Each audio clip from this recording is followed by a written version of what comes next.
Bismillahirrahmanirrahim. Assalamualaikum warahmatullahi wabarakatuh. Bismillahirrahmanirrahim. Alhamdulillahilladzi anzala ala abdihi al-kitaba wa lam yaj'al lahu iwaja qayyiman liyunzira ba'san shadidan min ladunhu wa yubashshira al-mu'minin al-mu'minina alladhina ya'maluna as-salihati anna lahum ajran hasanan. Allahumma shalli ala Muhammad wa ala ali Muhammad. Bismillahirrahmanirrahim. A'udzu billahi minasyaitonir rajim. Qala Allah Ta'ala fil kitabil karim.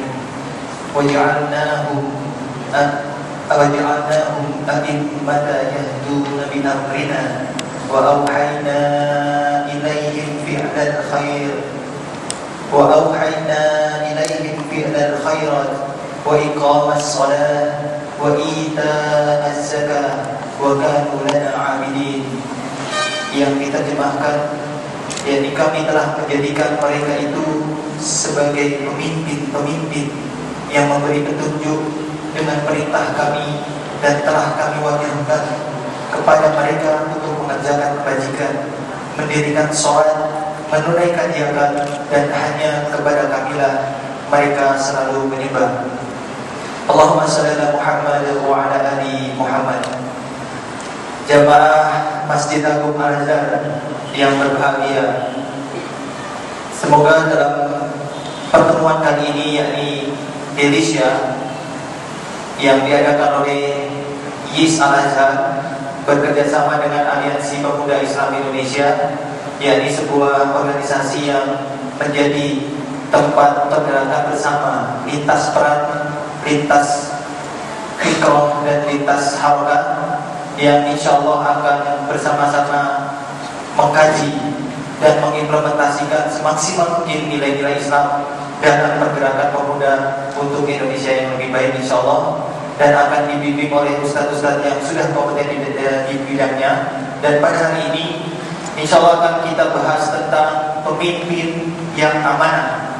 Menghadirkan Ustadz Fadlan, beliau adalah pimpinan dari AFKN dan juga sekaligus sebagai inisiator Majelis Intelektual Muda Ulama Muda Indonesia. Yang kedua adalah Ustadz Abu Muhammad Jibril, beliau adalah Wakil Amir Majelis Mujahidin. Kepada Ustadz Fadlan dan Ustadz Abu Jibril kami persilakan. Untuk yang pertama insya Allah pada hari ini akan Ustadz Fadlan dulu untuk memaparkan bagaimana konsepsi kepemimpinan yang amanah, yang sesuai dengan Islam dan Al-Quran untuk di Indonesia, yang memiliki teritorial yang sangat majmuk dari sisi bangsa, suku, etnis, dan lain sebagainya. Bagaimana Islam memaknai sebuah kepemimpinan yang amanah untuk diimplementasikan di negara kita ini. Kepada Ustadz Fadlan kami persilakan.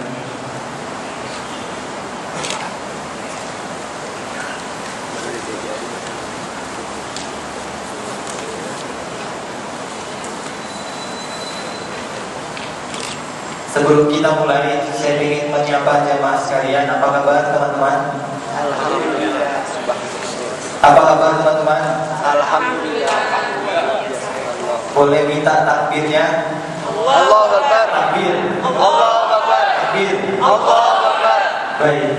Ini sambil bersiap-siap, Ustadz Fadlan alhamdulillah sudah berada di tengah-tengah kita, dan juga Ustadz Abu Muhammad Jibril. Mungkin ini adalah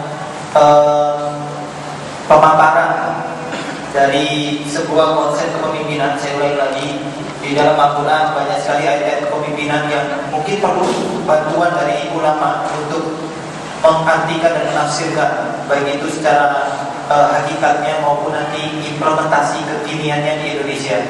Mungkin dari sudut pandang Ustadz Fadlan dan juga Ustadz Abu Muhammad Jibril akan memberikan secara lengkap insya Allah, dan akan kita sambil santai dialog gitu ya Ustaz, insya Allah ya. Baik, kepada Ustaz Fadlan kami persilakan.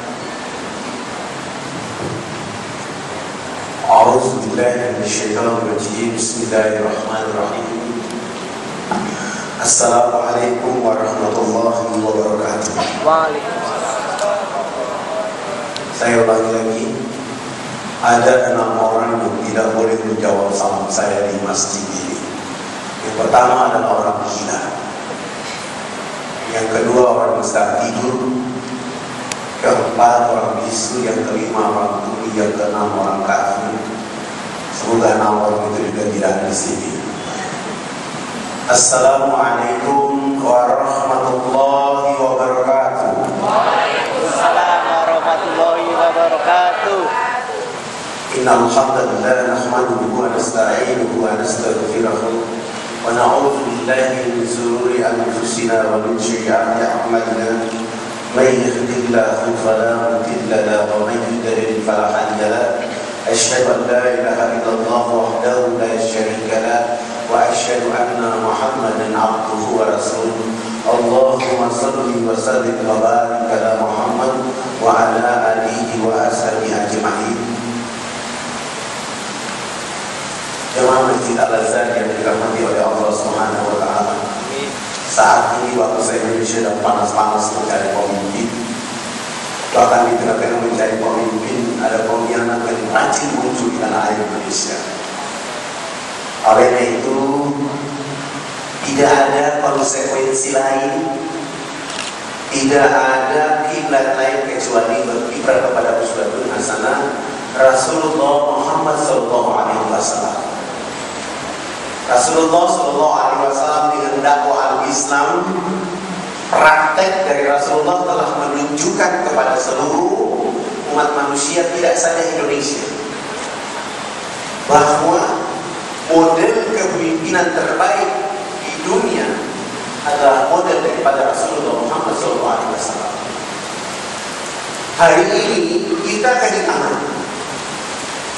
kehilangan pemimpin, sekaligus kehilangan kepemimpinan. Itu disebabkan karena pertama umat Islam, terutama pemuda, tidak paham dengan agama. Tidak paham dengan agama sehingga tidak menjadikan potret Rasulullah SAW menjadi model terbaik dalam kehidupan kekinian. Itu pertama. Yang kedua, umat Islam sendiri prasangka buruk kepada agama. Akibat prasangka buruk kepada agama, maka mereka dalam hidupnya mengambil carut marut dalam kepemimpinan. Dan yang ketiga, umat Islam tidak menjadikan dakwah agama Islam itu menjadi jalan dan pekerjaan terbaik untuk mengantarkan seluruh komponen bangsa.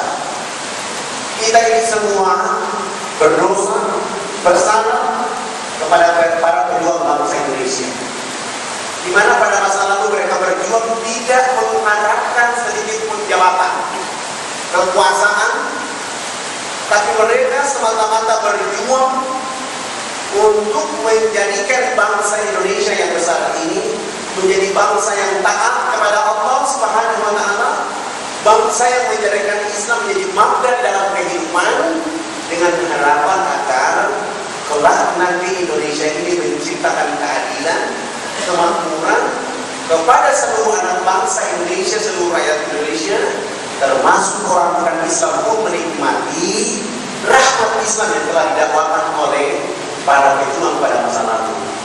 Sayangnya, ketika setelah kita merdeka, para sebagian orang lain yang menghendaki supaya tidak boleh ada tunduk kepada Allah melalui syariat Allah Subhanahu wa taala, sehingga berusaha untuk mencoret 7 kata yang namanya ketuhanan yang Maha Esa menjalankan syariat Islam bagi pemeluknya. Ketika kalimat ini dihapus, maka kita mulai mereka-reka. Ada yang mengatakan pada masa lalu bahwa Soekarno adalah presiden seumur hidup. Akibat dengan memutuskan hal seperti itu, hasilnya Soekarno menunjukkan jalan yang salah, yaitu bersama dengan komunis, dan akhirnya membunuh saudara dari jenderal-jenderal dan Satuan Republik Indonesia. Muncullah Pak Harto. Pak Harto begitu memimpin sekian tahun, jatuhkan. Lalu yang sebuah hal yang perlu diperhatikan, ketika dalam pembukaan mengatakan bahwa Ketika presiden mangkat berhalangan, maka wakil presiden berhasil menjadi penggantinya. Apa yang terjadi pada saat itu? Semua orang menyatakan bahwa Habibie tidak sah jadi presiden. Lalu umat Islam Indonesia di saat itu memaksa agar Habibie diturunkan dengan dibuat pemilu ulang. Ada sebuah penipuan bahwa Habibie tidak sah, maka dipaksa untuk membuat pemilu ulang. Lalu muncul presiden berikutnya yang kita semua lihat, semua mendengar, semua menyaksikan. Tidak ada satu tuntunan yang mengatakan kita kepada keselamatan bangsa dan negara. Jatuh Gus Dur, muncul presiden berikutnya. Ketika muncul Megawati jadi presiden, orang semua mengatakan itu sah. Bahkan tidak ada lagi pemilu ulang.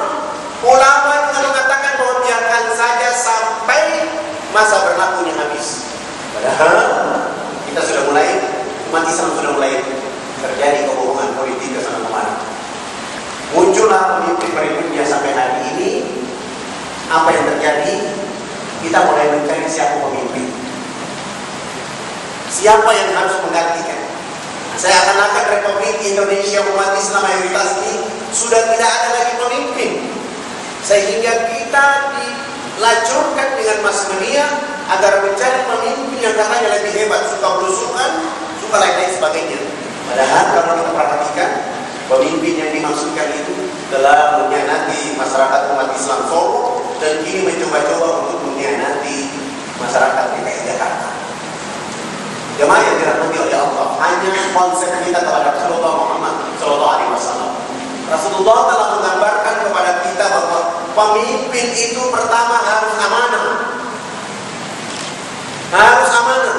Kalau dia amanah, maka kerakyatan yang dipimpin oleh hikmat itu terjadi wakalah yang benar. Dia benar-benar menunjukkan sikap amanah sehingga melaksanakan amanah itu sampai pada titik. Amanah itu tidak ada. Sementara selama ini konsep amanah itu hanya digilir, dipamerkan, dibuat dengan gambar saja. Sesudah terpilih amanah itu dirusakkan. Yang kedua, sifat sidik itu juga tidak ada. Benar hanya pada janji-janji saja. Tidak pernah kita temukan bahwa pemimpin itu benar-benar. Kita lihat pemimpin Kapolri aja begitu jadi pemimpin dia mengatakan perlu polwan pakai jilbab, tiba-tiba ganti tidak boleh pakai jilbab polwan. Ini berarti dia tidak benar. Dia benar dengan agama, tidak benar dengan lisannya, tidak benar dengan kepemimpinannya. Takut. Kita perlu pemimpin yang tegas. Tegas karena taat kepada Allah, taat karena mengikuti Rasulullah Muhammad SAW, taat karena ingin menyelamatkan orang-orang yang ada dalam bangsa ini. Ini karena tidak sidik, maka terjadi kecurangan. Yang kedua, yang ketiga, umat Islam ini harus tabligh, pandai menyampaikan sebuah kebenaran tanpa ada desakan, tanpa ada gosokan, tanpa ada sogokan dan lain sebagainya. Melakukannya karena mengharapkan ridha dan rahmat Allah semata. Hari ini telah kehilangan di Republik kita ini. Akibat kehilangan tabligh, maka kita sudah tidak lagi menemukan bagaimana pemimpin kita. Olehnya itu, kita mulai saat ini bekerja. Walaupun menurut kacamata orang kita sudah terlambat, tapi marilah para pemuda, pemudi umat Islam Indonesia menyatukan kekuatan bersama agar kemenangan untuk mencari pemimpin pada tahun-tahun berikutnya sudah saat ini. Boleh jadi di forum ini ada pemimpin yang telah mempersiapkan diri untuk melihat Indonesia lebih baik. Ketika Indonesia lebih baik itu bukan karena uang yang banyak, bukan karena pandai berbicara, bukan karena doktor, profesor, tetapi pemimpin yang benar adalah taat kepada Allah, mengikuti Rasulullah Muhammad SAW. Ketika dia taat kepada Allah, mengikuti Rasulullah Muhammad SAW dengan agama Islam, maka rahmat yang dimiliki oleh Allah itu akan tumpah, akan mengalir kepada dirinya dalam kekuatan itu. Dan ini telah hilang dari kita. Saya berkali-kali di mana-mana saya selalu ingin menguji para pemuda. Saya tanya, kalau ini handphone apa radio? Saya tanya yang laki-laki, ini handphone apa radio? Radio. Yang akhwat, ini handphone apa radio? Ini radio. Punya uang? Tidak punya. Punya utang? Mau laki-laki ganteng? Mau mobil mewah? Mau perempuan cantik? Akui saja ini radio. Itu kasus di Republik Indonesia. Mengorbankan kebenaran, lalu menampilkan kejahilian dan kebodohan. Sehingga negara ini lebih baik mengganti handphone jadi radio daripada menyatakan ini handphone. Inilah keadaan yang terjadi pada saat ini. Maka mari bersama-sama dalam keadaan ini berpikir bersama-sama tentang Islam, berpikir bersama-sama tentang Indonesia, karena sudah mulai ada info bahwa orang ingin merampok Indonesia, ada orang lain ingin menjajah Indonesia, bahkan Indonesia sudah dijajah dari ekonomi, pendidikan, politik, akibat tidak ada kepemimpinan yang benar dalam republik ini. Maka marilah kita mulai berpikir secara cerdas, secara intelektual, secara keimanan dan keilmuan, bahwa merapatkan barisan bersama-sama untuk melihat Indonesia lebih baik ke depan. Dimulailah kita bicara dari masjid, dimulailah bersama pemuda, dimulailah bersama majelis taklim, dimulailah bersama para ulama, mengantar Indonesia ini menuju kemerdekaan yang hakiki, kepemimpinan yang benar, sehingga kita tidak lagi mereka-reka pemimpin sesuai dengan informasi mass media, tetapi kita harus melihat bagaimana pemimpin kita benar. Kita ini jadi korban, Pak. Kita lihat Jokowi, kita anggap bahwa Jokowi itu yang paling hebat. Padahal tidak pernah kita baca sejarahnya dalam aktivitas masjid, tidak pernah kita baca aktivitas menjadi organisasi Islam, tidak pernah kita melihat aktivitasnya bagaimana membimbing di tengah-tengah masyarakat umat Islam. Tiba-tiba kita mengatakan itu hebat. Tsumma na'udzubillahi min dzalik. Kita ini punya Rasulullah, kita punya Quran, kita punya hadis, kita punya Nabi yang bagaimana membimbing umat Islam ini agar menempatkan kehidupan ini ke tengah-tengah kehidupan ini dengan berkonsekuensi pada Al-Quran dan Sunnah Rasulullah Muhammad SAW. Sehingga kita tidak boleh tertipu dengan mass media, karena kita sudah punya literatur yang nama Al-Quran, kita sudah punya literatur yang namanya Al-Hadis, sehingga mengajar kita, membimbing kita supaya tidak boleh salah. Saya kemarin dari Batam disurvei pemilihan caleg kota Batam, 80% bukan muslim. Batam. Belum lagi kita lihat seluruh Indonesia, hampir 60% caleg itu bukan muslim. Kemana orang Islam? Ini yang menjadi pertanyaan bagi kita. Belum lagi ada isu tentang golput. Kalau ini yang terjadi, maka republik ini kita jual dengan harga murah kepada orang yang tidak amanah, orang yang tidak tabligh, orang yang tidak fatona, orang yang tidak sidik dalam kehidupan. Maka pada akhirnya adalah kita menjual Indonesia dengan harga murah. Saat ini kita lihat banyak partai yang mengatasnamakan agama, melebarkan agama, mengatasnamakan Indonesia dengan agama dalam harga yang paling murah, sehingga kaca-kaca kepemimpinan kita hari ini kita mencerminkan, kita menciptakan Islam yang menjadi rahmat bagi keadaan bangsa dan negara ini. Inilah kondisi yang hari ini kita sama-sama prihatin, tapi mari bekerja sama, kita mengoreksi bersama-sama keadaan ini, lalu kita merapatkan barisan bagaimana proses ke depan. Hak inilah yang mulai ada di tangan para pemuda-pemudi umat Islam Indonesia untuk berbicara, sehingga kita meletakkan wakala berdasarkan nikmat kebijaksanaan itu pada posisi yang menguntungkan umat Islam, bahkan mengantarkan Indonesia menuju tujuan para mujahid-mujahid bangsa Indonesia di dalam meletakkan bangsa dan negara ini. Ini yang perlu kita uruskan bersama-sama, sehingga kedudukan bangsa ini ke depan tidak bergantung kepada orang lain, tetapi mengharapkan kepada Allah Subhanahu wa Ta'ala. Kita sudah punya pelajaran merdeka karena rahmatnya Allah. Kenapa di dalam membangun negara yang penuh dengan potensi bangsa, potensi kekayaan alam, laut, udara ini kita tidak mampu? Oleh karena tadi kemampuan bersandar kepada Allah sangat kurang, kemampuan memahami agama tidak ada, perasaan kabur kepada agama,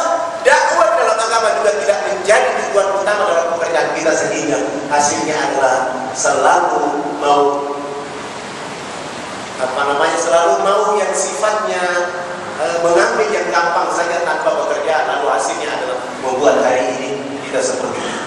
Untuk membuat Indonesia maju, tetapi mereka memfitnah bahwa Indonesia ini pusat teroris terbaik di dunia. Subhanallah. Akibat tidak mampu mengolah agama, tidak mampu faham kepada agama, prasangka buruk kepada agama, dan tidak punya kemampuan berdakwah, akhirnya yang terjadi adalah prasangka buruk kepada umat dan agama itu sendiri. Ini akibat kurangnya kepemimpinan di dalam kehidupan berbangsa dan bernegara kita. Yang lebih gila lagi adalah agama itu urusan pribadi, tidak boleh dicampur.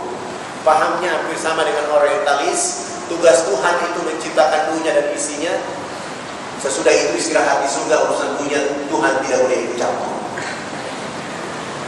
Inilah sedang dianut oleh orang yang mengaku Islam di Republik ini, sehingga urusan agama jangan dibawa-bawa dalam politik, jangan dibawa-bawa dalam pendidikan, jangan dibawa-bawa dalam kehidupan berbangsa dan bernegara, dan hasilnya adalah menghasilkan kualitas kepemimpinan yang boleh dikatakan kualitas kepemimpinan tempe dan tahu.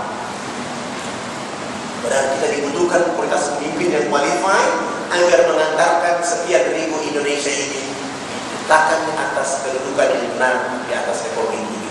Ini telah kurang, ini telah hilang, bahkan tidak ada. Sehingga hari ini kita mau cari siapa yang menjadi pemimpin republik ini. Kita tidak boleh main copy paste bahwa yang ini yang paling cocok, tetapi bagaimana meletakkan karakter keislaman kita sesuai dengan apa yang telah dimiliki oleh Rasulullah dengan 4 karakter itu. Sidik, fatona, tabligh, amanah. Ini yang harus diletakkan bagi kita. Kita tidak boleh mereka-reka sehingga menempatkan begitu media mengungkapkan bahwa ini yang paling hebat. Itu yang kita ikuti. Subhanallah. Kita harus cerdas. Ingat, kita sudah dibohongi di masa Habibie jadi presiden, dipaksa membuat pemilu ulang. Tapi ketika Megawati mengatakan Gus Dur, nggak boleh ada pemilu, tinggal 2 tahun biarkan saja. Apa kedudukan antara Megawati dan Presiden Habibie pada saat itu? Akibat tidak paham dengan agama, tidak paham prasangka buruk kepada agama, dan kurangnya dakwah kepada agama, sehingga kita menjadikan sesuatu berdasarkan hawa nafsu dan pada akhirnya mengotori republik ini. Barangkali sekian dari saya. Nanti guru besar kita, Tuan Guru Abu Jibra akan melengkapi dengan firman dan ayat-ayat Allah Subhanahu wa Ta'ala. Baik, terima kasih Ustaz Fadlan. Sebenarnya saya tadi mau menyela teman-teman sambil dialog, tapi karena sangat terurut ya ceritanya dan jelas. Alhamdulillah diceritakan juga kisahnya dari masa reformasi, terus adanya lengsernya Habibie dan lain sebagainya, sampai pemimpin yang sekarang di blog media siapa? Bapak siapa? Gubernur Jakarta tahun 2000. Saya malas menyebut nama beliau, soalnya sudah terlalu sering media nyebut nama. Di mana-mana ada namanya dulu. Di headline Hidayatullah, di Detik, nama beliau semuanya. Bosan. Nah, menurut pemaparan Ustaz tadi adalah bukan pemimpin yang di blow up, media yang harusnya kita pilih. Jangan tertipu, melainkan pemimpin yang memiliki karakter cinta negeri dan agamanya. Dan itu semua sudah dipaparkan tadi, konteks kekiniannya, baik itu dalam bentuk politik tadi kan, beberapa anggota parlemen maupun pemimpin-pemimpin daerah yang tadi sampai calon Batam ya Ustaz ya, non Islam kebanyakan. Nah ini PR bersama teman-teman, bahwa di mana pemuda Islam yang melek politik, di mana pemuda Islam yang memiliki kepedulian terhadap agamanya ini, mungkin perlu di-trigger oleh Ustaz Abu Muhammad Jibril tentang agar pemuda Islam ini memiliki peran yang efisien, efektif dalam memberikan kontribusinya untuk perubahan bangsa ini secara sudut pandang Islam dan ke-Indonesia. Silakan Bapak.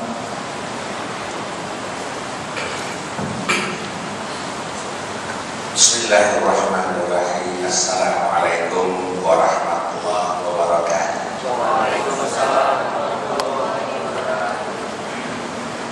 Alhamdulillahi wahdah wa sadaqa wa'dah wa nasara 'abdah wa a'azza jundahu wa ahzaba wa'dah. Asyhadu an la ilaha illallah wahdahu la syarika lahu wa asyhadu anna Muhammadan abduhu wa rasuluh. Allahumma salli wa sallim wa barik ala Muhammad wa ala alihi washabbihi ajma'in. Qala Allah subhanahu wa ta'ala, ya ayyuhalladzina amanu taqullaha haqqa furqana wa la tamutunna illa wa antum muslimun. Wa qala ya ayyuhalladzina amanu taqullaha wa qulu qawlan sadida yuslih lakum a'malakum wa yaghfir lakum dhunubakum wa man yuti'illaha wa rasulahu faqad faza fawzan 'azima. Alhamdulillah, dengan izin dan rahmat Allah malam ini kita dapat bersama-sama di dalam majelis yang mulia. Mari kita mengaji sejenak sebelum kita bicara tentang urusan dunia kita. Allah Subhanahu wa ta'ala berfirman dalam surat Thaha ayat 123 sampai ayat 120. A'udzubillahi minasyaitonir rajim. Qala ihbiqa minha jami'an ba'dukum li ba'din 'adu fa imma ya'tiyannakum minni hudan faman tabi'a hudaya fala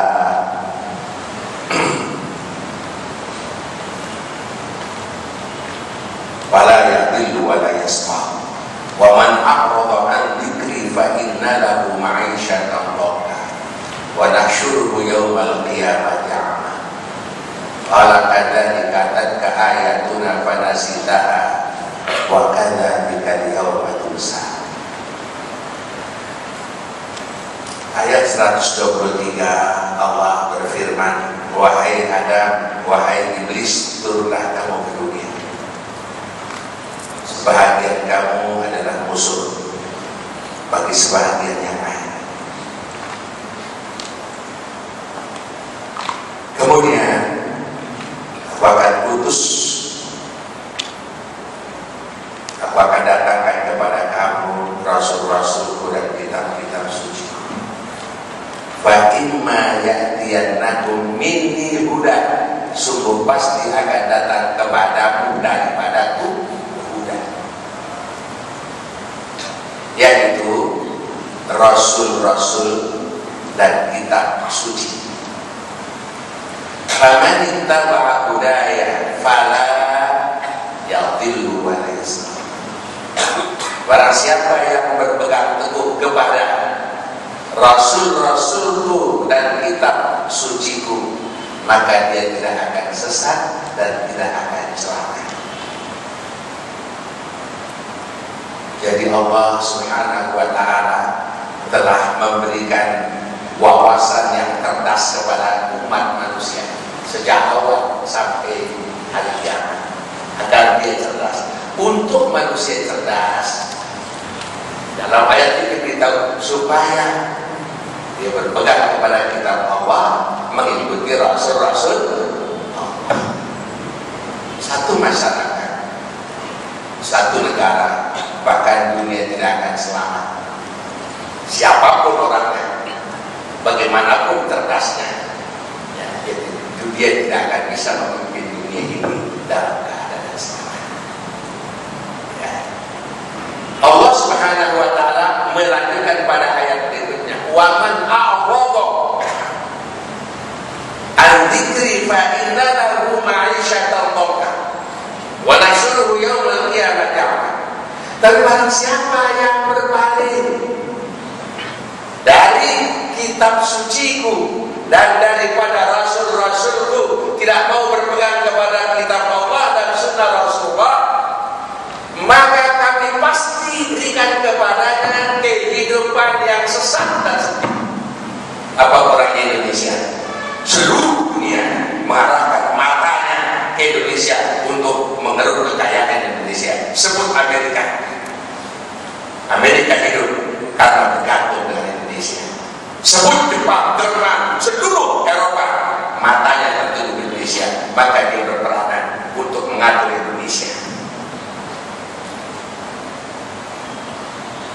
Tetapi bangsa Indonesia tidak cerdas.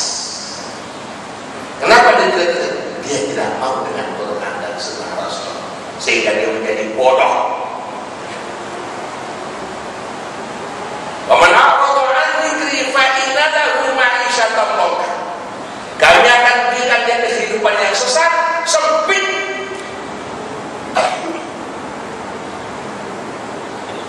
Kita bisa buat apa di Indonesia? Dari Soekarno, Soeharto,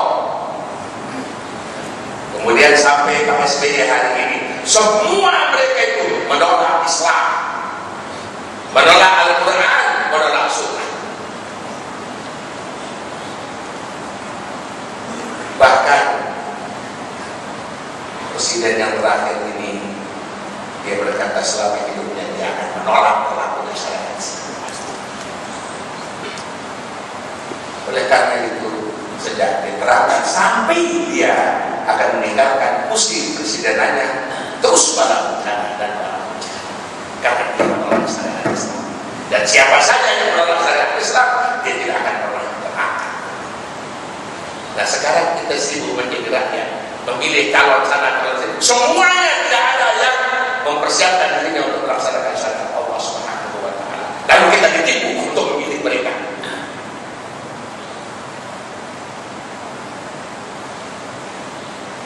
Wa nahsyuruhu yaumal qiyamah jama'a. Lalu kami akan mengumpulkan mereka pada hari kiamat dalam keadaan buta. Masuk neraka dalam keadaan buta. Kalau melek pun susah juga, apalagi buta.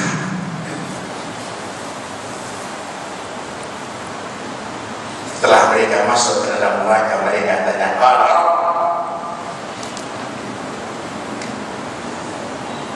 lima hasyadtani a'ma wa qad kuntu basira."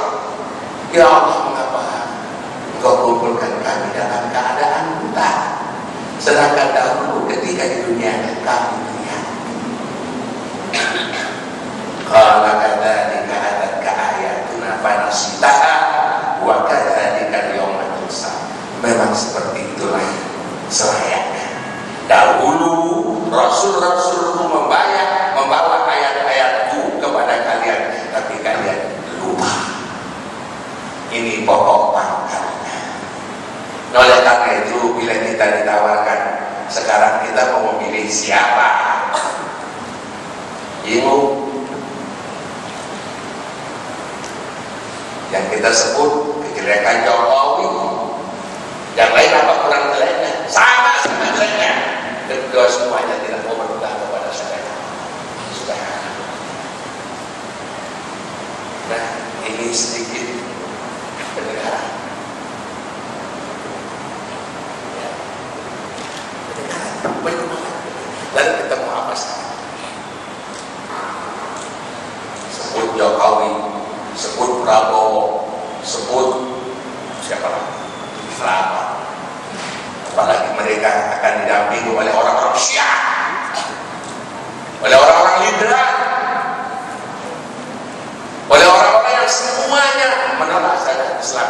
Kita mengharapkan apa dari mereka yang menolak syariat? Allah memberitahu famani tada fa innama yahtadi nafsi wa man dhalla fa innama yadillu alaihi. Barang siapa yang mengambil petunjuk dari Al-Quran, maka petunjuk itu akan memberikan keuntungan kepada mereka sendiri. Tetapi kalau mereka sesat, maka tanggung sendiri. Lah, kalau kita mengangkat pemimpin yang tidak mau berpegang kepada Al-Quran dan Sunnah, bukan hanya kita sesat di dunia, sampai akhirat pun kita akan celaka. Nah, untuk itu di dalam makalah itu, ya, yang kita tidak perlu baca karena bacanya panjang, tidak ada masalah, pada dia selesai. Tadi beliau sudah terangkan di antara syarat pemimpin, ya, dan ini merupakan ketetapan. Paling sedikit ciri pemimpin itu ialah siddiq, amanah, tabligh, fatonah. Bukan fatonah yang di sana, bukan.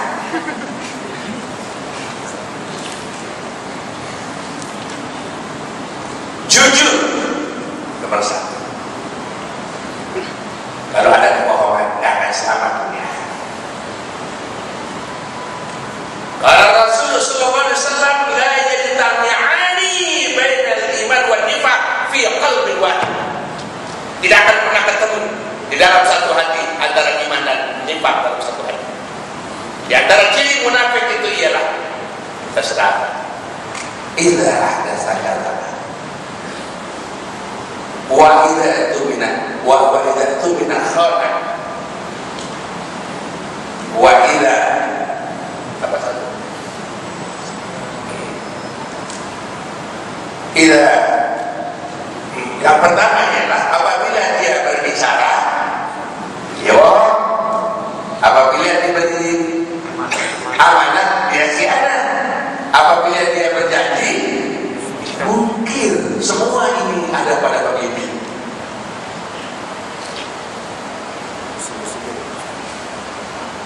Kami pernah datang ke istana Pak SBY. Yang pertama saya nasihati, Pak SBY jangan suka bohong.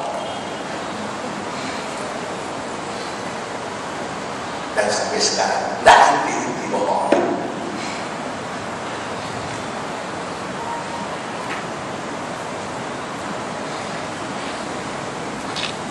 Yang saya buktikan semua orang tahu. Katakan kepada korupsi, katakan tidak. Tapi ternyata bohong. Tapi orang pun tak sebutnya. Berani aku ditangkap. Baik mas sekalian. Wa idza tumina apabila diberi amanah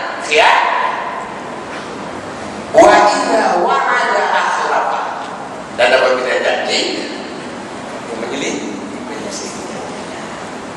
Jadi syirik merupakan sumber pertama daripada kesuksesan dan kemenangan. Allah berfirman dalam surat Al-Ahzab surat ke-33 ayat 70 dan 71. Ya alladzina amanu taqullaha wa qulu qawlan sadida yuslih lakum a'malakum wa yaghfir lakum dhunubakum wa may yuti'illaha wa rasulahu faqad faza fawzan 'azima. Wahai orang beriman, taatlah kamu kepada Allah dan berkatalah dengan perkataan yang selalu benar.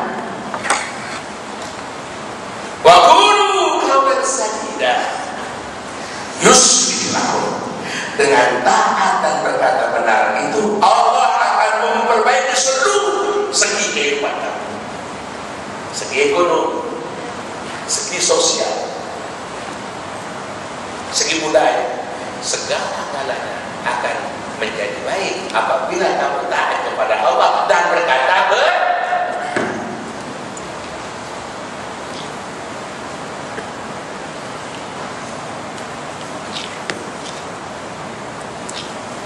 Qulu qawlan sadida yuslih lakum a'malakum wa yaghfir lakum dhunubakum, dan dengan itu Allah akan ampunkan segala dosa kamu.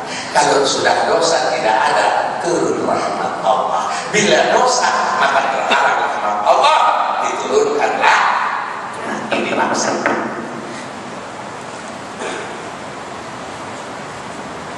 Maka Allah berfirman dalam ayat yang lain. Ini ngaji sebenarnya. Kita ngaji.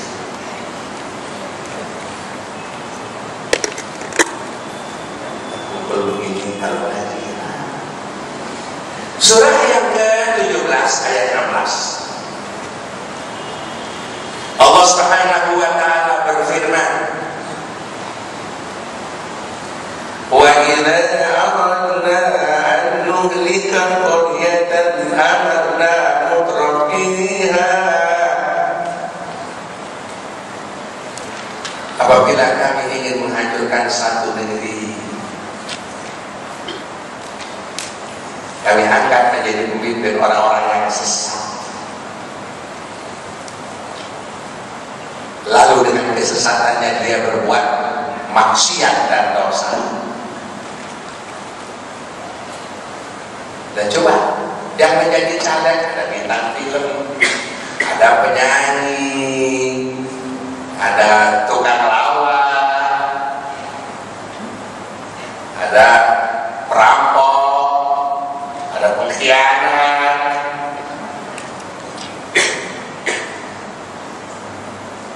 Kami angkat menjadi pemimpin orang-orang yang sesat dalam agama. Lalu mereka berbuat maksiat dan berbuat jahat. Lalu dengan perbuatan jahatnya itu kami turunkan bala bencana. Lalu jadilah negeri itu padam barnahu nadmira. Kami hancurkan negeri itu dengan sehancur-hancurnya. Subhanallah. Surah yang ke-17 ayat yang ke-16. Oleh karena itu, di dalam ringkasan itu paling sedikit ada 8 sifat pemimpin yang wajib dipilih, yang boleh dipilih. Yang pertama, orang beriman yang taat kepada Allah dan Rasulnya. Kalau dia tidak beriman, tak mungkin taat. Jadi orang beriman yang taat kepada Allah dan Rasulnya. Yang kedua, orang beriman yang mempunyai semangat ketaatan yang tinggi untuk berhukum dengan hukum Allah dan Rasulnya.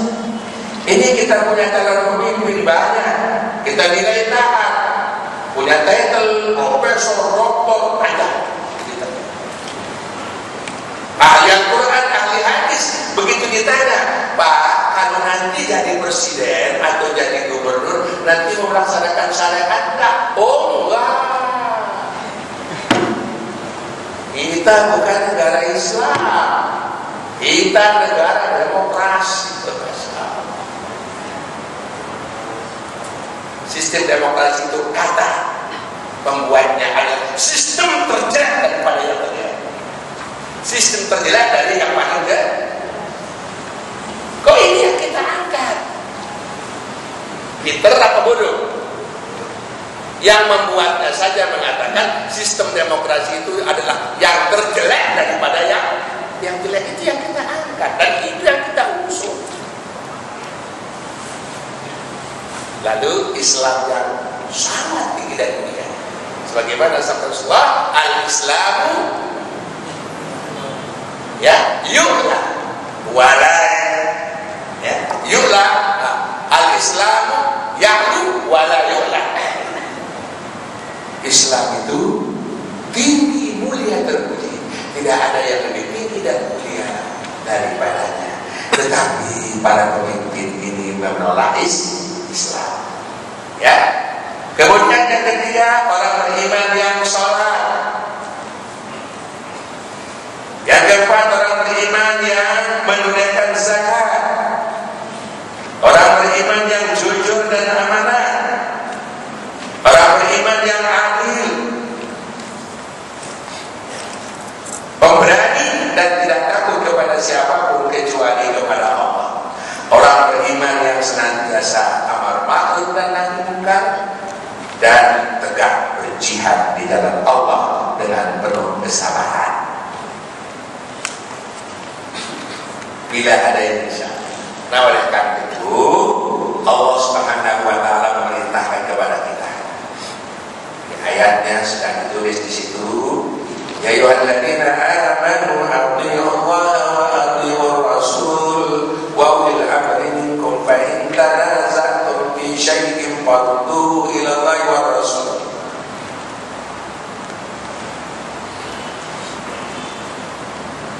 Fa in tanaza'tum fi syai'in farudduhu ila Allah wa rasul in kuntum tu'minuna billahi wal yawmil akhir dzalika khairun wa ahsanu ta'wila. Wahai orang-orang yang beriman, taatlah kepada Allah, taatlah kepada Rasul dan pemimpin di kalangan kamu, yaitu pemimpin yang beriman, yang taat kepada Allah dan Rasulnya.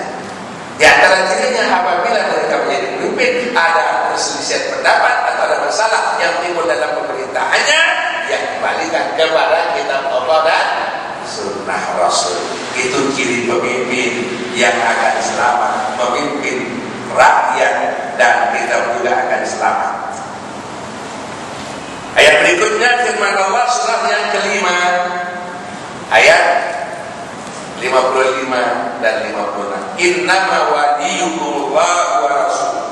Innama waliyukumullahu wa rasuluhu walladzina amanu alladzina yuqimus salata wa yutuna zakata wa hum raki'un wa may yatawallallaha wa rasulahu walladzina amanu fa inna hizballahi humul ghalibun. Wahai orang beriman, penolong kalian, pemimpin kalian adalah Allah, Rasulnya, dan orang-orang yang beriman. Orang-orang yang beriman yang melakukan sholat, yang mengeluarkan zakat, dan tunduk patuh kepada Allah. Maka barang siapa yang menjadikan Allah dan Rasulnya dan orang-orang beriman sebagai pemimpinnya, maka ia termasuk pembela agama Allah. Pertanyaannya, apakah pemimpin-pemimpin yang akan dipilih ini mereka siap untuk membela agama Allah atau bukan? Atau tidak? Kalau tidak, apa risikonya? Risikonya nggak ada yang nggak ada bukan. Allah Subhanahu wa taala berfirman, wa barazu lillahi jami'an. Coba salah seorang dibaca artinya firman Allah Subhanahu wa taala dalam surat Ibrahim surat 21 ayat surat 14 ayat 21. Surat 14 ayat 21.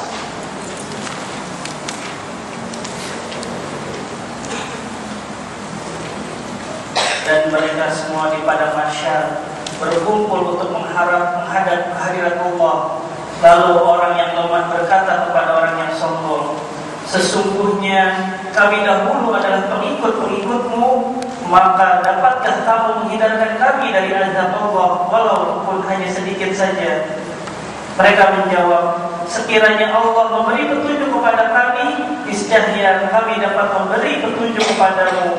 Sama saja bagi kita, apakah kita mengeluh atau bersabar? Kita tidak mempunyai tempat untuk melarikan diri. Presiden yang disukseskan dan tim sukses ternyata Quran bicara juga kan, tim sukses.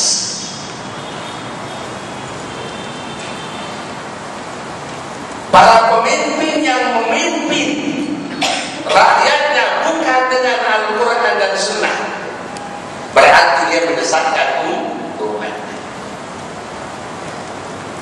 Nanti umat yang disesatkan ini di hari kiamat datang kepada pemimpinnya di dunia. Pak, bahasa kita ya, Pak, dulu kan Bapak yang menjadi pemimpin kami dan kami yang menjadi tim sukses Bapak. Lalu gimana? Sekarang ini kita sama-sama dalam neraka. Bisa nggak Bapak minta kepada Allah supaya siksa neraka itu dikurangi dikit aja? Nggak percaya tunggu. Ini ayatnya bunyinya begitu. Lalu dia berkata, lau hadana Allahu la hadainakum. Tuan-tuan, bapak-bapak sekalian, begini. Kalaulah dahulu kami di dunia mendapat petunjuk, mendapat hidayah, sudah pasti kami memberi hidayah kepada bapak-bapak, ibu-ibu. Apa kira-kira bapak-bapak, ibu-ibu pada datang nanti? Ya kita tunggu saja. Tapi sekarang sudah terlanjur sama-sama dalam neraka. Kita bersabar atau kita lari? Nggak ada jalan lari. Jadi resiko pilih bukan hanya di dunia, tapi sampai akhirat. Pastikan pilihan tepat. Salah pilih pemimpin masuk neraka. Jadi bukan main-main. Urusannya gawat.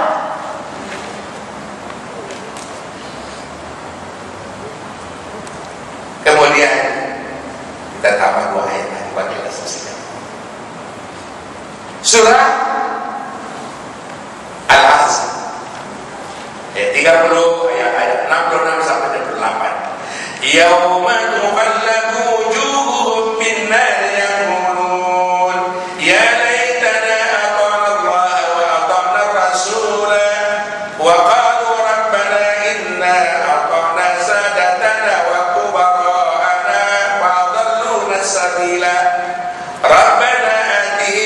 dhi'faini minal adab wa la'anhum la'nan kabira. Pada hari kiamat wajah-wajah orang-orang kafir diwalbalikkan di dalam neraka. Orang-orang kafir itu berkata, alangkah celakanya. Alangkah celakanya kami. Alangkah baiknya kalau sekiranya dahulu kami termasuk orang-orang yang taat kepada Allah dan taat kepada Rasulnya. Tapi mengapa kami tidak dapat taat kepada Allah dan Rasulnya? Karena kami punya pemimpin yang besarkan kami dari jalan Allah. Jadi peranan pemimpin ini penyelamat. Maka nggak boleh main-main.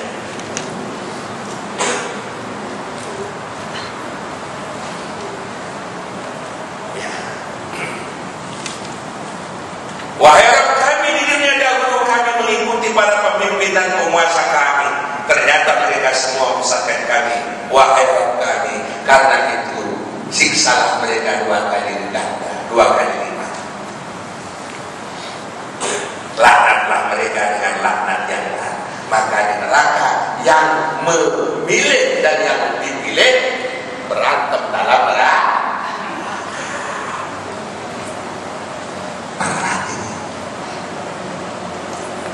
Nanti tanyakan kepada beliau ini dalam pemilihan hukum ini siapa yang dipilih kalau ini beratnya?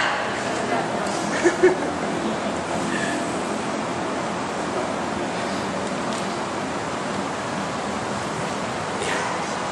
Namun di sana ada sedikit kabar gembira. Begini tegasnya Allah, ya, memerintahkan kepada kita. Namun Allah juga tahu sejauh mana keimanan kita. Surat Ali Imran ayat 28. Ini dasar-dasar kepemimpinan dalam Al-Quran. La yattakhidhul mu'minuna al-kafirina awliya'a min dunil mu'minin wa man yaf'al dhalika falaysa min Allahi fi syai'in illa an tattaqu minhum tuqah wa yuhadhdhirukum Allahu nafsahu wa ila Allahil masir. Wahai orang-orang yang beriman, dari ayat yang di atasnya, ya. Janganlah kamu mengangkat orang-orang kafir sebagai pemimpin untuk mengurus orang mukmin. Jangan. Orang kafir jangan. Orang Syiah, orang kafir. Orang Ahmadiyah, orang kafir.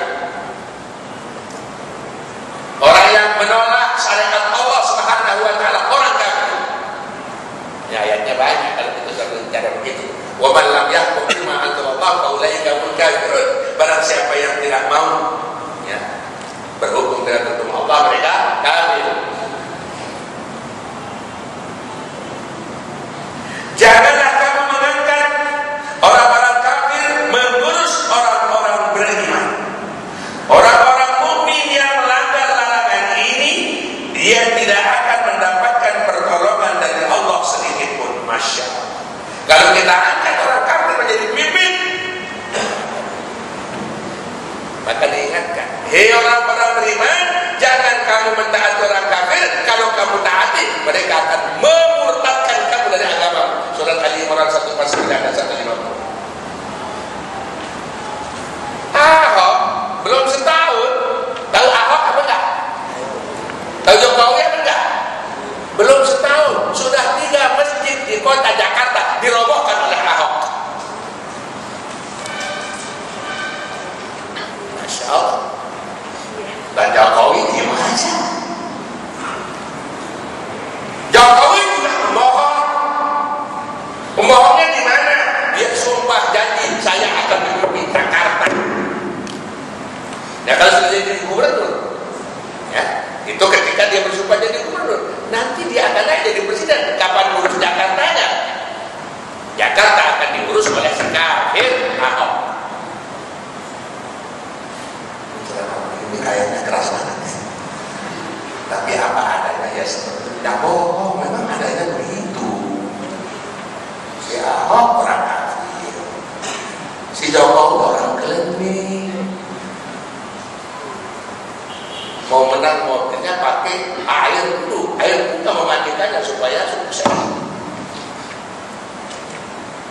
Baiklah sekalian dirahmati Allah, kalau kamu melakukan hal itu maka kamu akan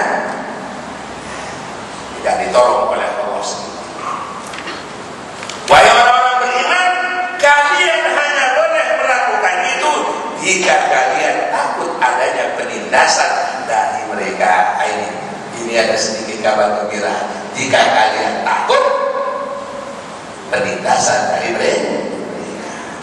Nah, kalau semuanya orang-orang kafir jadi pimpin, di Jakarta orang kafir munafik, nanti di Kalimantan orang Yahudi Nasrani, nanti di Bogor orang Syiah, di Makassar orang Syiah, di mana lagi? Habis. Disinilah para ulama bertitik tolak supaya umat Islam bersatu padu untuk memilih pemimpin yang diizinkan oleh Allah Subhanahu wa Ta'ala.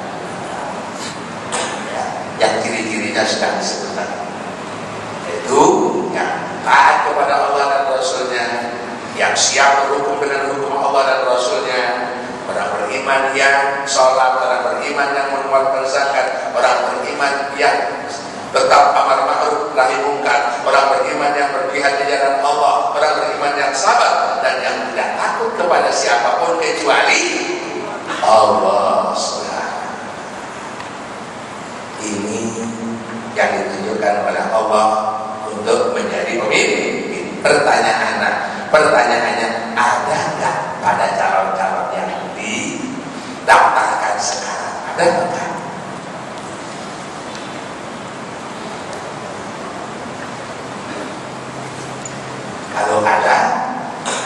Kalau ada, pilih. Kalau tidak ada, daripada saya masuk neraka.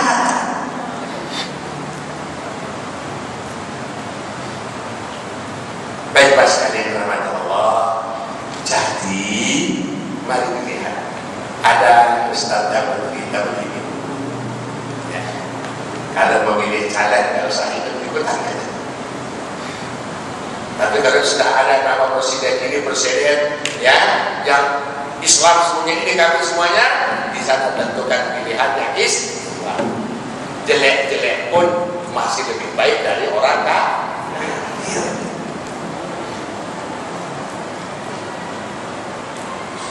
Baik mas sekalian, teman-teman, dasarnya sudah ada. Nah, nanti apa diskusinya?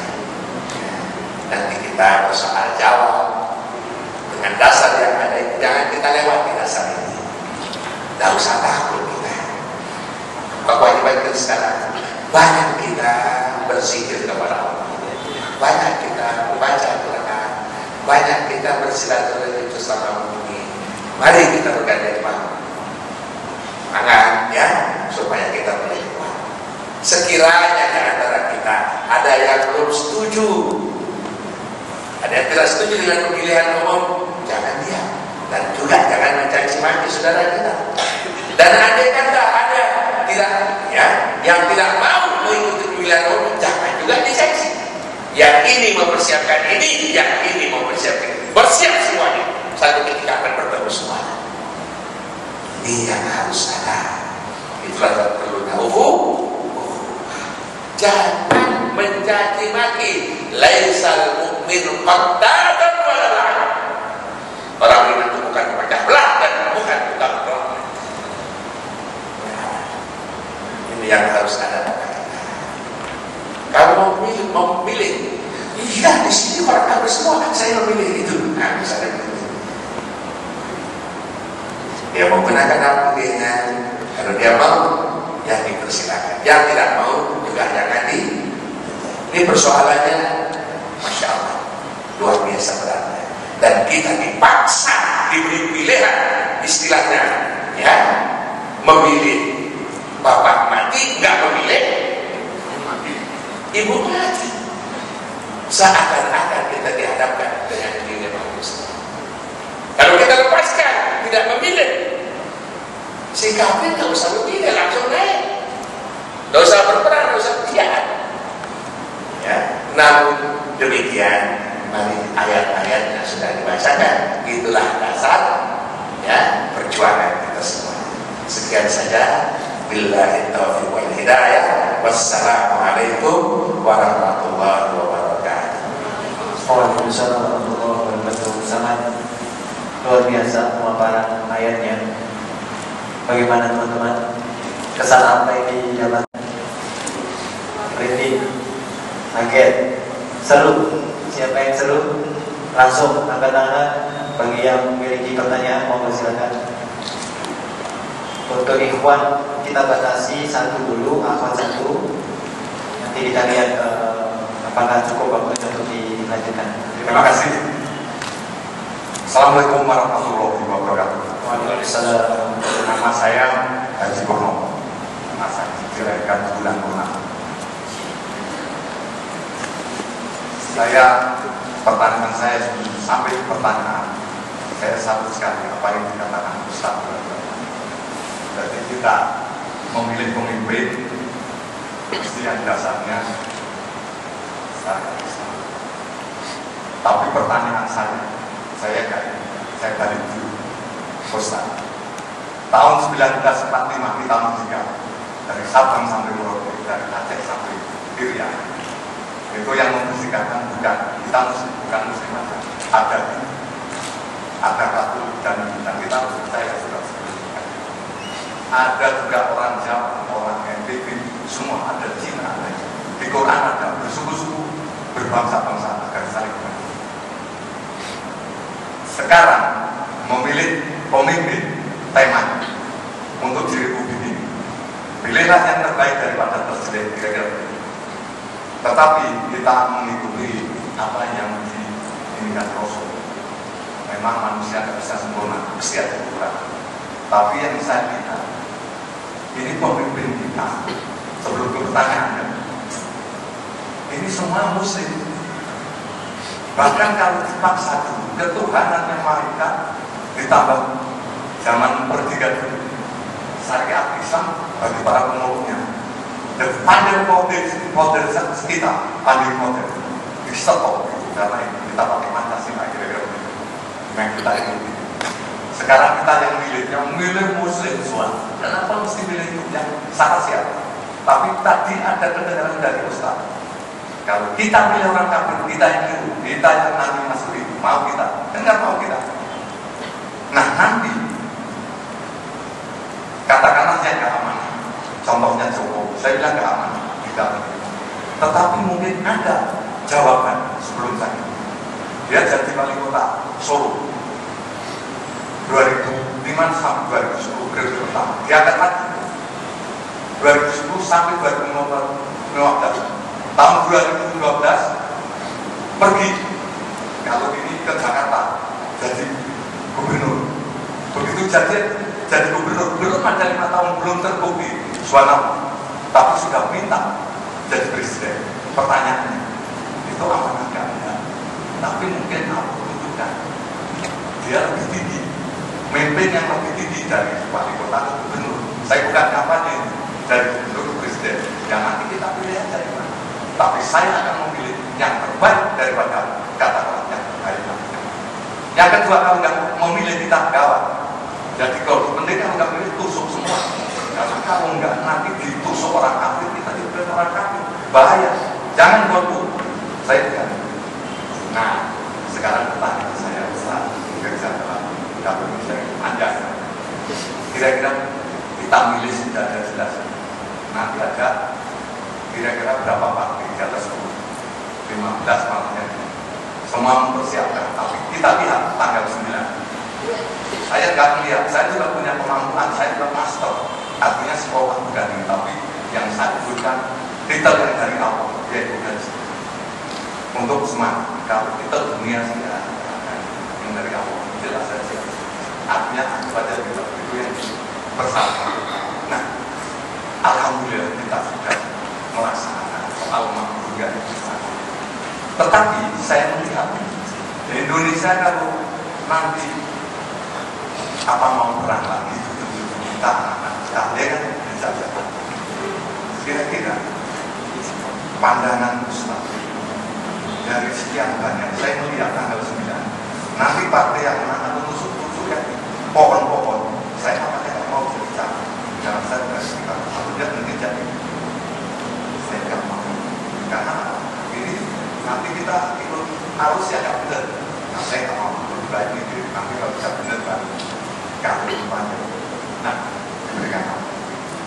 besok orang malas datang di Partai, pasti pemilih calonnya ada artis, ada macam-macam. Kemampuan kita itu PP kita cuma 560 kan. Ini sampai biar saja. Nah, kalau partainya yang dipilih, nanti orang yang mau apa jadi partai kan yang dituju pasti ada pasti kalau dapat 3 yang nomor 1, 2, 3 bisa jadi. Kalau yang nomor 1 itu kemampuannya nggak ada, kacau kita. Nah pertanyaannya kira-kira Ustaz, kita harusnya kriteria kemana? Oke lah Muslim, oke lah adanya seperti itu. Arah apa yang kira-kira mungkin? Memang dunia ini tidak mau mengislamkan bukan kita sadar, tapi saya kembali merdeka ini bukan kita saja, bukan kita saja, tapi dari mana-mana berontak yang lain. Baik, terima kasih itu aja. Ditanggung apa langsung dijawab Ustaz? Ditanggung langsung jawab. Baik, satu untuk muslimahnya silakan. Yang belakang muslim.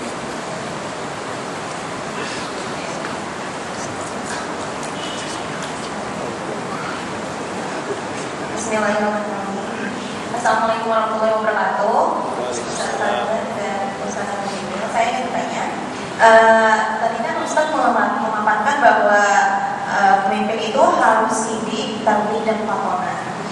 Sedangkan permasalahannya di Indonesia ini orang-orang seperti ini, seperti ini itu tidak muncul di permukaan dan tidak muncul di media, sedangkan malah orang-orang seperti Ahmad Fatona, Jokowi dan Ahok yang malah famous gitu di media. Ini kenapa sih Ustaz bisa jadi seperti ini? Jadi kan masyarakat cenderung nggak tahu dengan adanya sosok yang sidik, fatona dan tabligh dan yang menjadikan Allah itu sebagai segala-galanya untuk tujuannya dalam mimpi ini. Kenapa sih bisa seperti ini dan apa solusinya seperti itu? Apakah karena Indonesia ini menjalankan sistem demokrasi bukan sistem khilafah, jadi orang-orang seperti ini takut dalam memimpin Indonesia seperti itu? Lalu berakhirnya untuk pertanyaan saya. Terima kasih. Wassalamualaikum warahmatullahi wabarakatuh. Langsung dijawab.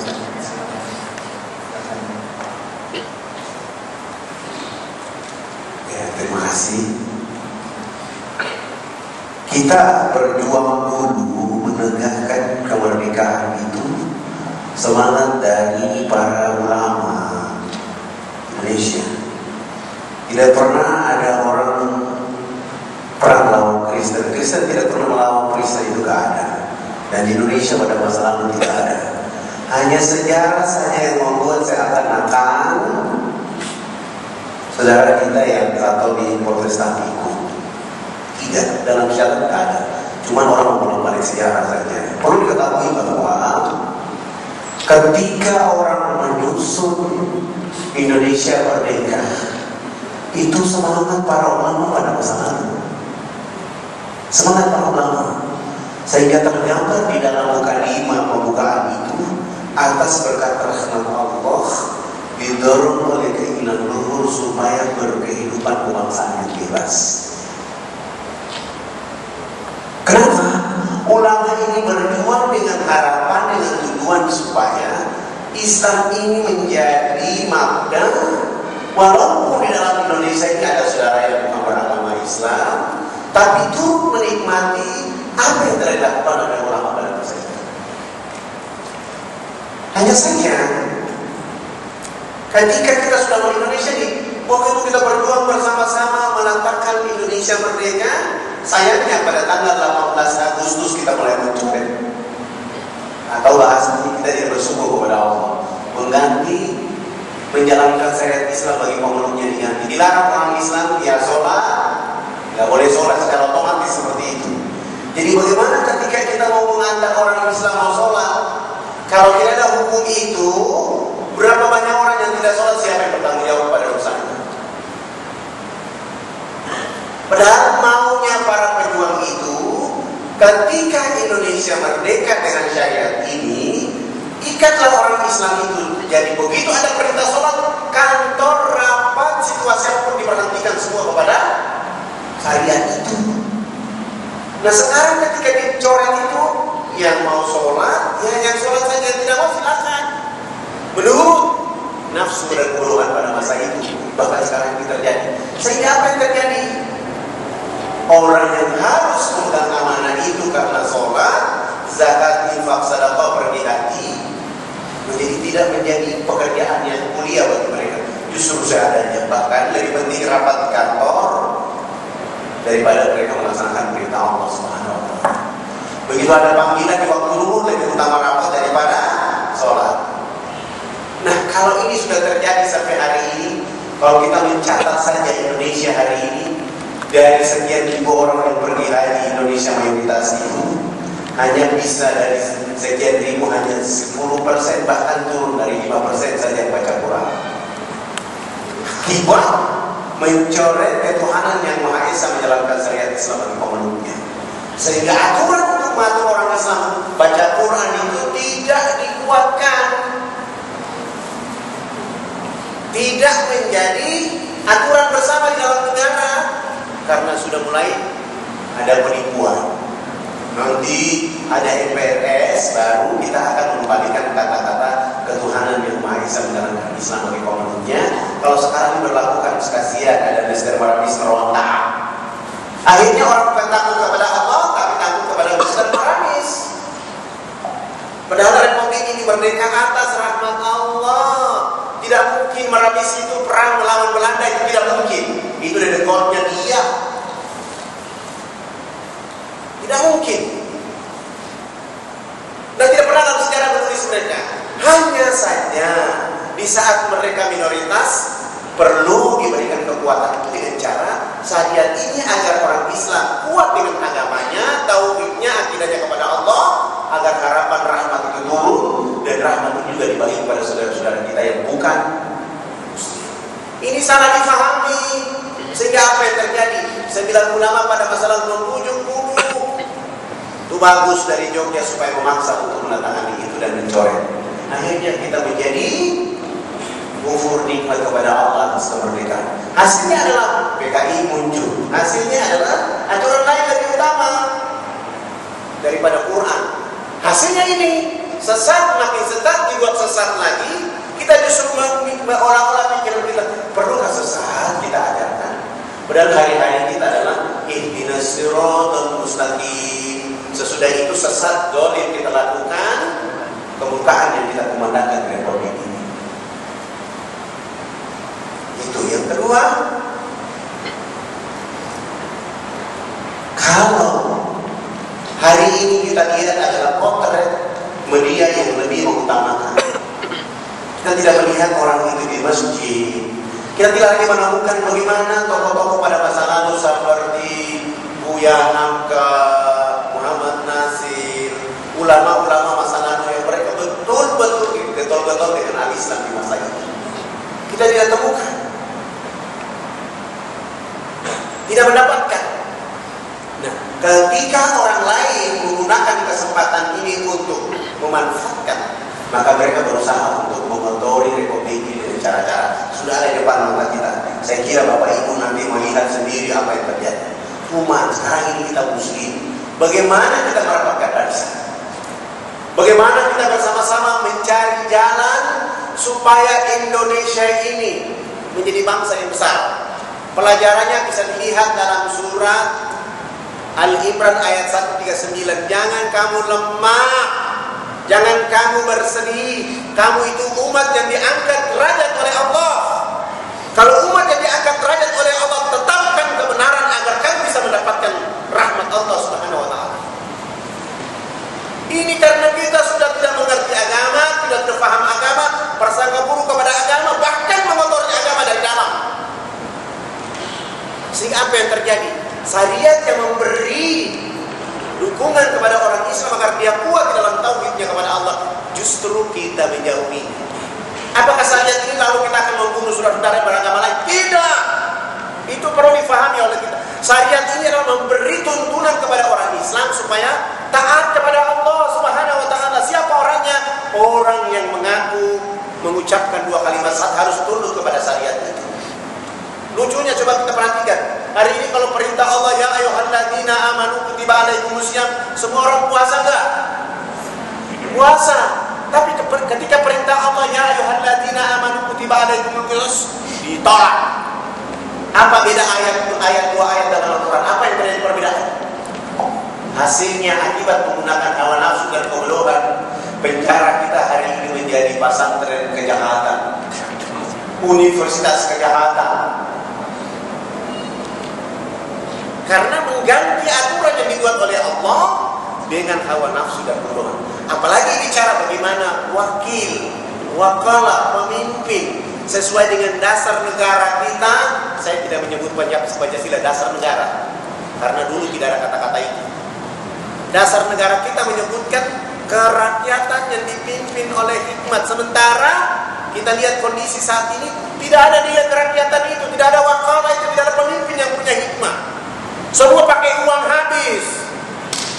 Sehingga apa yang terjadi? Begitu dia jadi pemimpin, dia berusaha untuk mengambil hak orang lain, yang penting utangnya lunas. Maka bagaimana kita bisa mendapatkan hikmah hidup? Bagaimana mengatur kita dengan hikmah agama? Bagaimana mengatur dia memegang amanah dengan wakil itu? Ini tidak ada.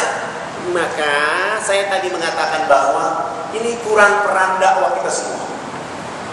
Bagaimana peran dakwah itu?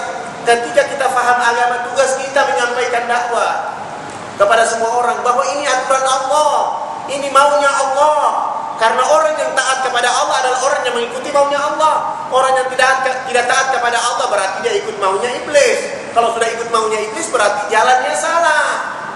Nah, mari kita merevitalisasi keadaan kita hari ini dengan melihat bagaimana kekokohan para ulama pada masa lalu. Kita ini kalau bicara jangan terlalu bersanding dengan saudara-saudara kita yang beragama lain.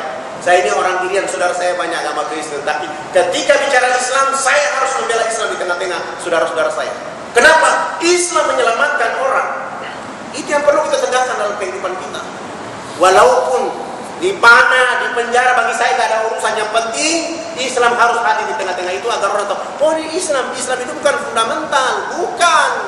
Dia menjadi rahmat. Tujuan ketika pemimpin itu memegang amanah, sidik, fatona, tabligh, tujuannya adalah menyelamatkan semua orang, terutama orang yang berakidah dan tauhid kepada Allah. Dan pada akhirnya dengan prinsip kepemimpinan yang dibawa oleh Rasulullah ini, kita punya kemampuan untuk menceritakan Islam kepada orang lain, mendakwakan Islam kepada orang lain, memaparkan Islam kepada orang lain, sehingga Islam ini memberi pandangan kepada mereka bahwa pemimpin itu seperti begini. Akibat tidak ada itu hasil yang terjadi apa nak? Walaupun engkau sudah memberi gaji dia 200 juta tak cukup. Walaupun mesinnya sudah bagus tidak cukup, harus dibuat yang harga 2 miliar. Masya Allah, Rasulmu itu rumahnya tinggi, manusia berdiri, yang dibuat dari tangan dia. Tapi semangat menyampaikan al-Islam kepada orang. Ini toilet 2 miliar juga nggak pernah mendakwakan Islam. Justru ketika kita berjuangkan Islam sembunyi semua. Ini akibat karena tadi faktor tidak ada dakwah, sehingga hasil hari ini kita hanya berada pada tatanan. Orang mengambil dakwah Islam ini hanya nanti mau kawin, mau pergi haji umroh baru pakai Islam, mau meninggal dunia baru pakai Islam, tapi sikap hidup nggak ada. Ini yang salah dari kita, padahal 80% tuntunan Al-Quran itu mengajak manusia untuk muamalah hidup ini dengan Quran, supaya kita tidak boleh salah, kita berada pada ihdinas siratal mustaqim. Tujuannya agar orang Islam itu pertama tampil menjadi produsen alhamdulillahirabbil alamin. Dia harus mampu menjadi makna karena mengamankan 4 konsep kriteria Rasulullah SAW itu saja. Kemana-mana dia bukan perlu pujian, bukan perlu tepuk tangan, bukan.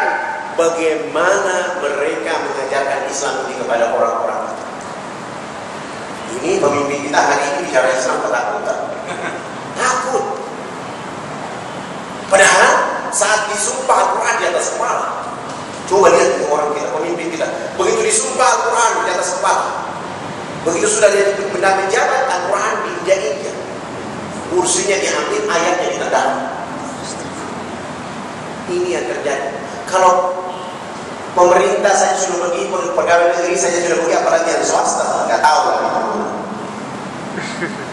Maka perlu dengan tuntunan itu supaya kita bisa merel keadaan Islam di Republik ini. Dengan tidak, bukan berarti kita menyambutnya saudara-saudara beragama Islam. Saya ketika di Jogja ceramah di 75 istimewa pendeta, saya bilang tujuan syariat itu pertama adalah menuntun orang Islam agar lebih cinta kepada agamanya, taat kepada Allah. Dan kalian yang bukan agama Islam nggak boleh masa kalian belum Islam suruh masuk ke masjid, nggak boleh lah. Kalian berada pada agama kalian, kami dengan agama kami, tapi maksudnya adalah menuntun kami umat Islam ini, walaupun dia di orang kampung, tapi ibadahnya tenang, ikuti aturannya benar. Kalau itu kebunnya orang, jangan dia pergi ambil hasilnya orang. Tujuannya itu. Tapi orang salah kaprah dan menerjemahkan bahwa saya akan syariat ini membunuh orang lain di Republik ini. Yang perlu harus dijelaskan kepada orang. Hingga krisis kepemimpinan hari ini akibat krisis tauhid. Krisis kepemimpinan hari ini akibat krisis tidak paham agama. Krisis kepemimpinan hari ini akibat krisis dakwah. Krisis kepemimpinan hari ini karena krisis tidak paham agama. Krisis paham agama. Sehingga hasilnya hari ini. Maka mestinya para pemuda, semua orang Islam Indonesia, kita duduk bersama-sama. Yang rambutnya keriting seperti saya, hitam kering seperti kita, bicara supaya bagaimana mengantarkan. Kalau malam ini saya tidak paham agama, Tuhan buat di tempat duduk kita sama-sama mengutip agama ini supaya bagaimana mengarahkan kita bersama-sama. Eksistensinya, aku yakin bahwa kalau tahun 2014 kita belum mampu, masih ada 2019 dan 2019. Bagaimana dengan Islam kita majukan? Tapi marilah kita berkaca dasar kepemimpinan yang tadi, yang penting benar itu benar, dan jangan sampai karena 50.000 kita salah memilih di Republik. Terima kasih Ustaz penjelasannya. Mungkin Ustaz Abu Jibril mau menambahkan sedikit yang singkat Ustaz. Kita dengarkan hadis. Dari situ kita bisa mengambil ibrah. Jawab pertanyaan. Kenapa kok Ahok naik? Ulama-ulama yang cerdas itu mana? Kenapa Pak Jokowi? Kenapa tak Ustaz Abu Bakar Basir yang naik? Kok Ahok yang naik? Yang makanannya banyak. Anjing.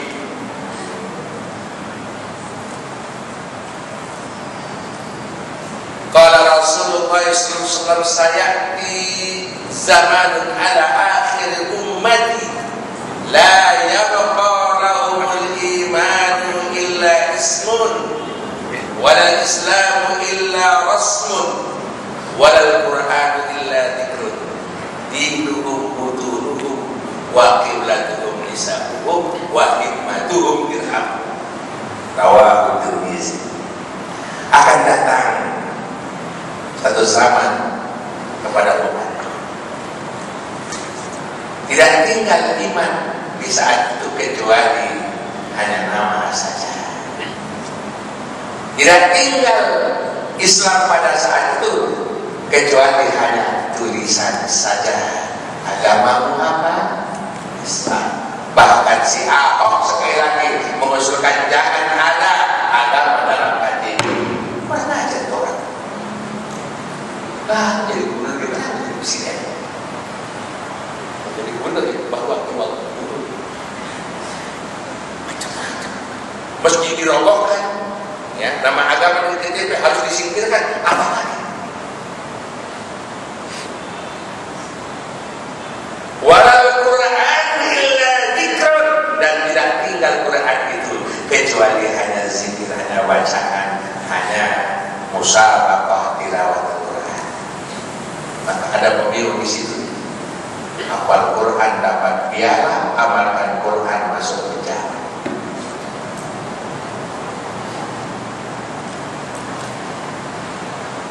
Subhanallah. La yuqalam Quran illa dinuhum butunuhum. Agama mereka ukurannya perut. Lalu kira-kira memperjuangkan agama, terganggu perut, tinggalkan agama, ya, selamatkan perut. Sudah datang belum waktu itu? Sudah belum? Ini ulama, profesor, doktor, tapi menjadi penyokong Syiah.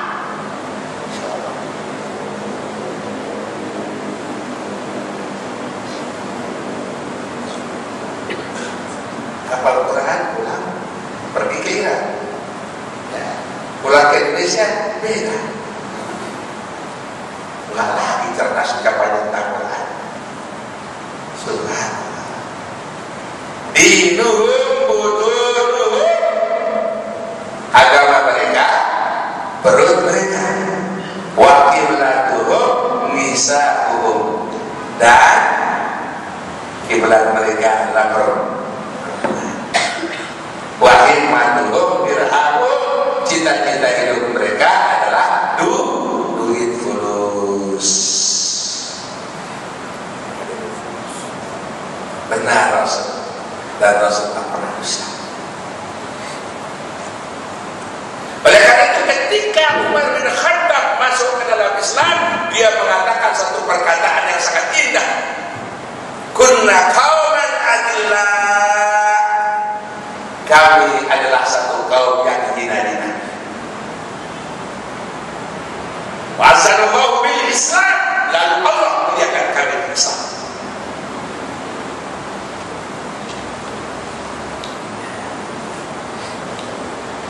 Jika kalian menjadi selain itu, kalian pasti akan hina. Kenapa kita terus mempertahankan demokrasi? Kenapa Islam tidak?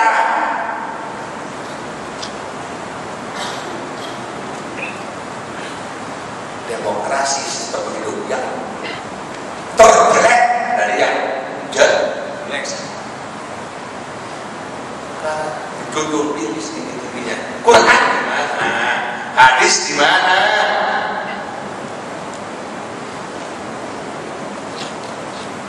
Nah, oleh karena itu kalau tanya kenapa Ahok naik, kenapa Jokowi naik, kenapa ulama-ulama enggak kelihatan, enggak punya duit.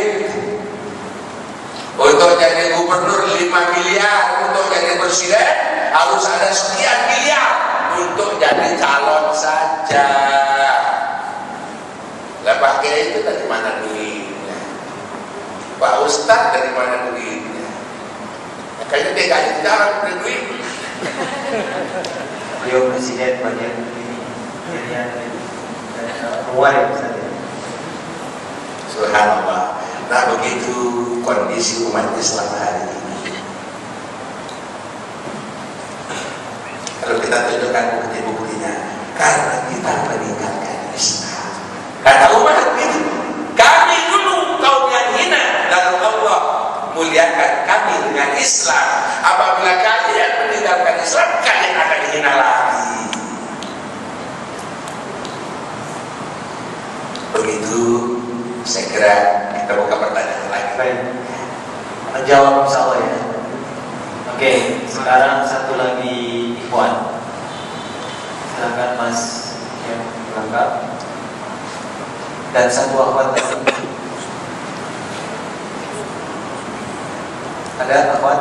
Kalau tidak ada dilempari Pak. Oke, akhwat dulu. Silakan. Assalamualaikum warahmatullahi wabarakatuh. Waalaikumsalam warahmatullahi wabarakatuh. Beberapa pertanyaan dijawab. Ya. Ya keras. Bagaimana jika pilihan kita nanti terpilih, tapi ketika sudah terpilih malah tidak aman, Ustaz, dan membawa mudarat? Apakah kita perlu bertanggung jawab atas apa yang kita pilih? Tadi sebenarnya sudah dijawab, nanti akan masuk neraka ya kalau pokoknya untuk pilihan kita tidak amanah. Terus bagaimana dengan masyarakat yang lebih memilih golput karena belum yakin ada pemimpin yang sesuai?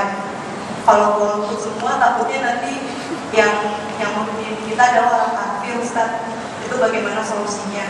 Apa yang harus kita lakukan untuk mendapatkan pemimpin yang sesuai dan supaya masyarakat tidak golput gitu, Ustaz?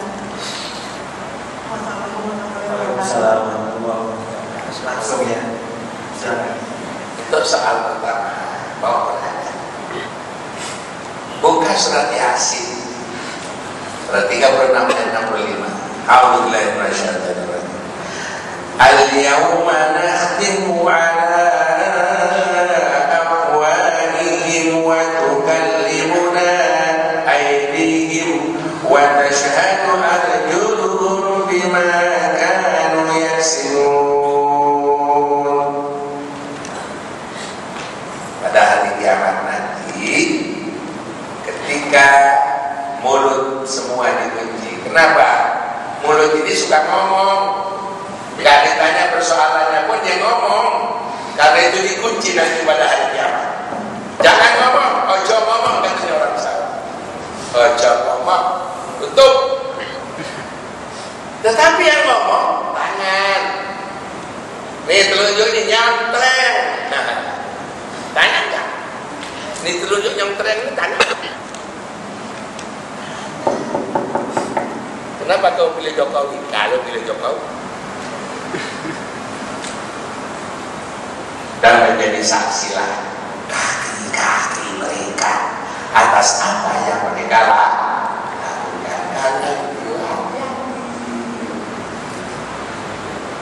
Loh, kalau begitu kan memilih, bukan begitu. Nanti ada kan ayat itu sudah dibacakan.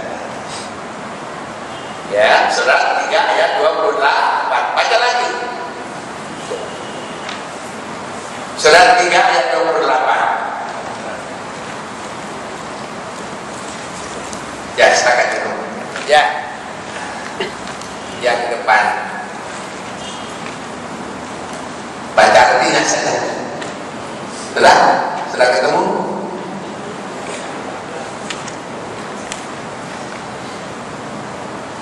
Janganlah orang-orang beriman menjadikan orang kafir sebagai pemimpin, melainkan orang-orang beriman. Barang siapa berbuat demikian, niscaya dia tidak akan memperoleh apapun dari Allah, kecuali karena siasat menjaga diri dari sesuatu yang kamu takuti dari mereka. Dan Allah memperingatkan kamu akan disiksanya, dan hanya kepada Allah tempat kembali. Ayat ini turun di Madinah ketika Nabi berkuasa.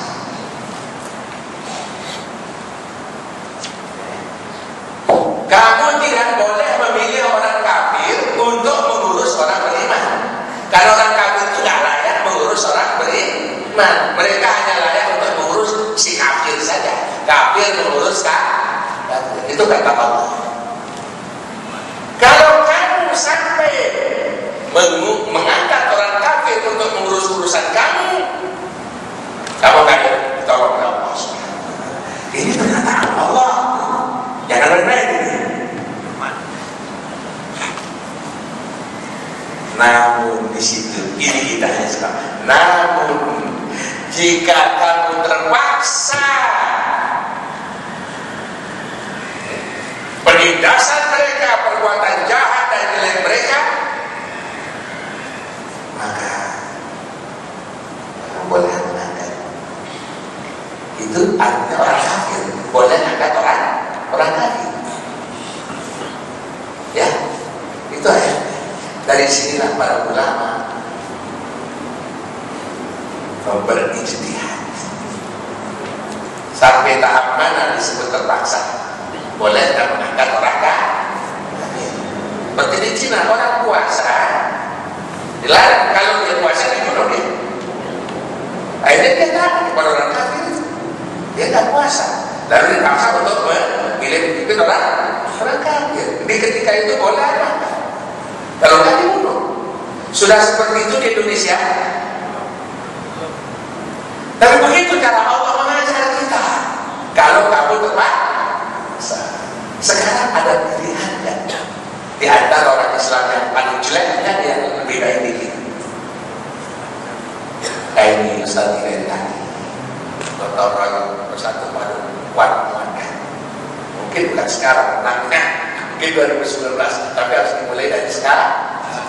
Maka ketika ada ketua DPR datang ke rumah meminta nasihat, saya bilang begini, kalau kamu yakin dengan jalan ini, jadilah pemimpin yang amanah, jadilah pemimpin yang jujur, jadilah pemimpin yang tabligh, ya, kalau kamu terpilih sekarang, kamu mulai dari sekarang untuk mempersiapkan kader-kader. Ini kadernya harus dipersiapkan, harus daurah. Gak bisa ngomong satu jam ngomong Islam, gak bisa. Harus dibuat ke depan seperti apa. Jadi itu ya. Pertanyaan kedua apa tadi? Kita golput, akhirnya kafir naik, maka kita harus milih. Ya. Maka beberapa tokoh di Jakarta hari ini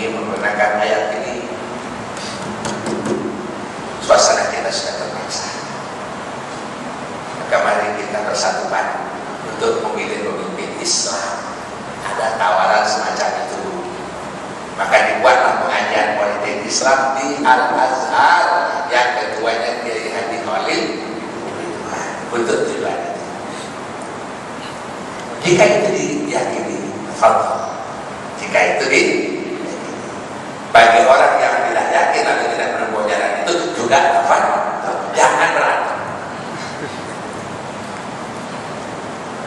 Loh, kenapa begitu? Bukan surat Al-Anfal, surat 8 ayat yang ke-45-46. Ya ayyuhalladzina amanu idza laqitum fi'atan fasbutu wadhkurullaha katsiran la'allakum tuflihun. Kalau kamu, hei orang beriman, kalau kamu menghadapi musuh, kita menghadapi musuh apa? Musuhnya partai iman, kokohkan, ya. Banyak berzikir kepada Allah, baca Quran, banyak sholat, banyak doa, banyak istighfar. Jangan kamu berpecah belah. Kalau kamu berpecah belah, kamu akan lemah. Bersatu kita. Jika digandeng ayat ini banyak sekali yang menyuruh kita bersatu, yang menyuruh kita untuk banyak memohon kepada Allah Subhanahu wa Ta'ala. Maka jika menggunakan ayat ini untuk bersama-sama menyokong orang-orang Islam yang orang yang beriman, insyaallah gitu ya.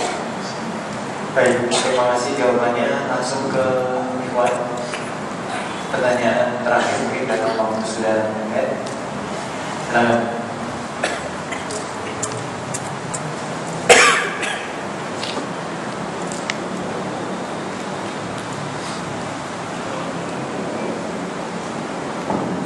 Assalamualaikum warahmatullahi wabarakatuh. Ustaz, rencananya pada mulanya saya ingin golput terus pada tanggal 9 April ini. Tapi setelah dapat masukan-masukan dari beberapa ustaz, beberapa orang, dan juga mungkin kajian ini juga, akhirnya insya Allah saya memilih salah satu partai atau pilihan pada tanggal 9 April ini. Menurut Ustaz, partai apa yang mungkin terbaik kalau misalnya kalau mungkin Ustaz keberatan menyebutkan partainya, mungkin dikasih clue atau mungkin terbentuk seperti apa, mungkin warna benderanya atau gimana. Terserah saya, karena terserah kurang begitu mengenal partai-partai tersebut. Partai Indonesia sudah dua kali kesempatan pemilu, anak bagus. Insya Allah kali ini anak mencoblos saya dikasih petunjuk. Ada lagi pertanyaannya? Ini segala. Satu lagi di sini. Dan itu dulu untuk Ustaz. Yes, saya lebih 17 tahun. Ini pertama kalinya saya ikut mungkin begitu. Dan saya ingin tanyakan yang saya masih bingung. Islam kita wajib menegakkan syariat Islam dari hukum manapun kita wajib. Tapi yang saya tanyakan, ada pendapat jika kita ikut demokrasi, kita ikut mencoblos, sama aja kita menyetujui sistem kafir karena demokrasi itu dari kafir. Ada yang berpendapat seperti itu. Ada yang menolak jika kita tidak memilih, kita pemimpin kafir yang mimpin. Nah itu yang saya tanyakan, apakah benar pendapat seperti itu? Yang satu lagi, yang golput, ada yang berpendapat seperti ini. Saya juga baik golput dan menyiapkan idat buat kita, karena di surat Al-Baqarah ayat 219 kutip ya ayyuhalladzina amanu kutiba alaikumul qital wa huwa kurhun lakum. Yang saya ingin tanyakan, saya masih bingung yang mana yang benar. Apakah benar kita dengan mencoblos itu sama aja dengan kita menyetujui sistem kafir, dan lebih baik kita golput menyiapkan idat atau gimana? Ya. Baik, langsung dijawab. Ya. Yang pertama, partai apa? di makalah ini pertama kali Pak dilihat di halaman pertama. Dalam konteks pemilu di Indonesia, pemimpinnya dipilih sesuai aspirasi. Jika tidak ada yang sesuai aspirasi, bukan golput, tapi tidak ikut memilih, dan itu legal dan sah menurut pemilu. Tidak ada sesuai dengan aspirasi Islam, boleh. Nah, itu kan undang-undangnya. Satu, ini problem kita. Sudah bertahun-tahun parpol berbasis umat Islam, mengapa hanya mampu memunculkan capres yang hanya pas-pasan saja? Jawab. Kok nggak ada yang mumpuni gitu atau berukap? Berkapasitas. Unggul. Yang mengungguli Pak SBY nggak ada.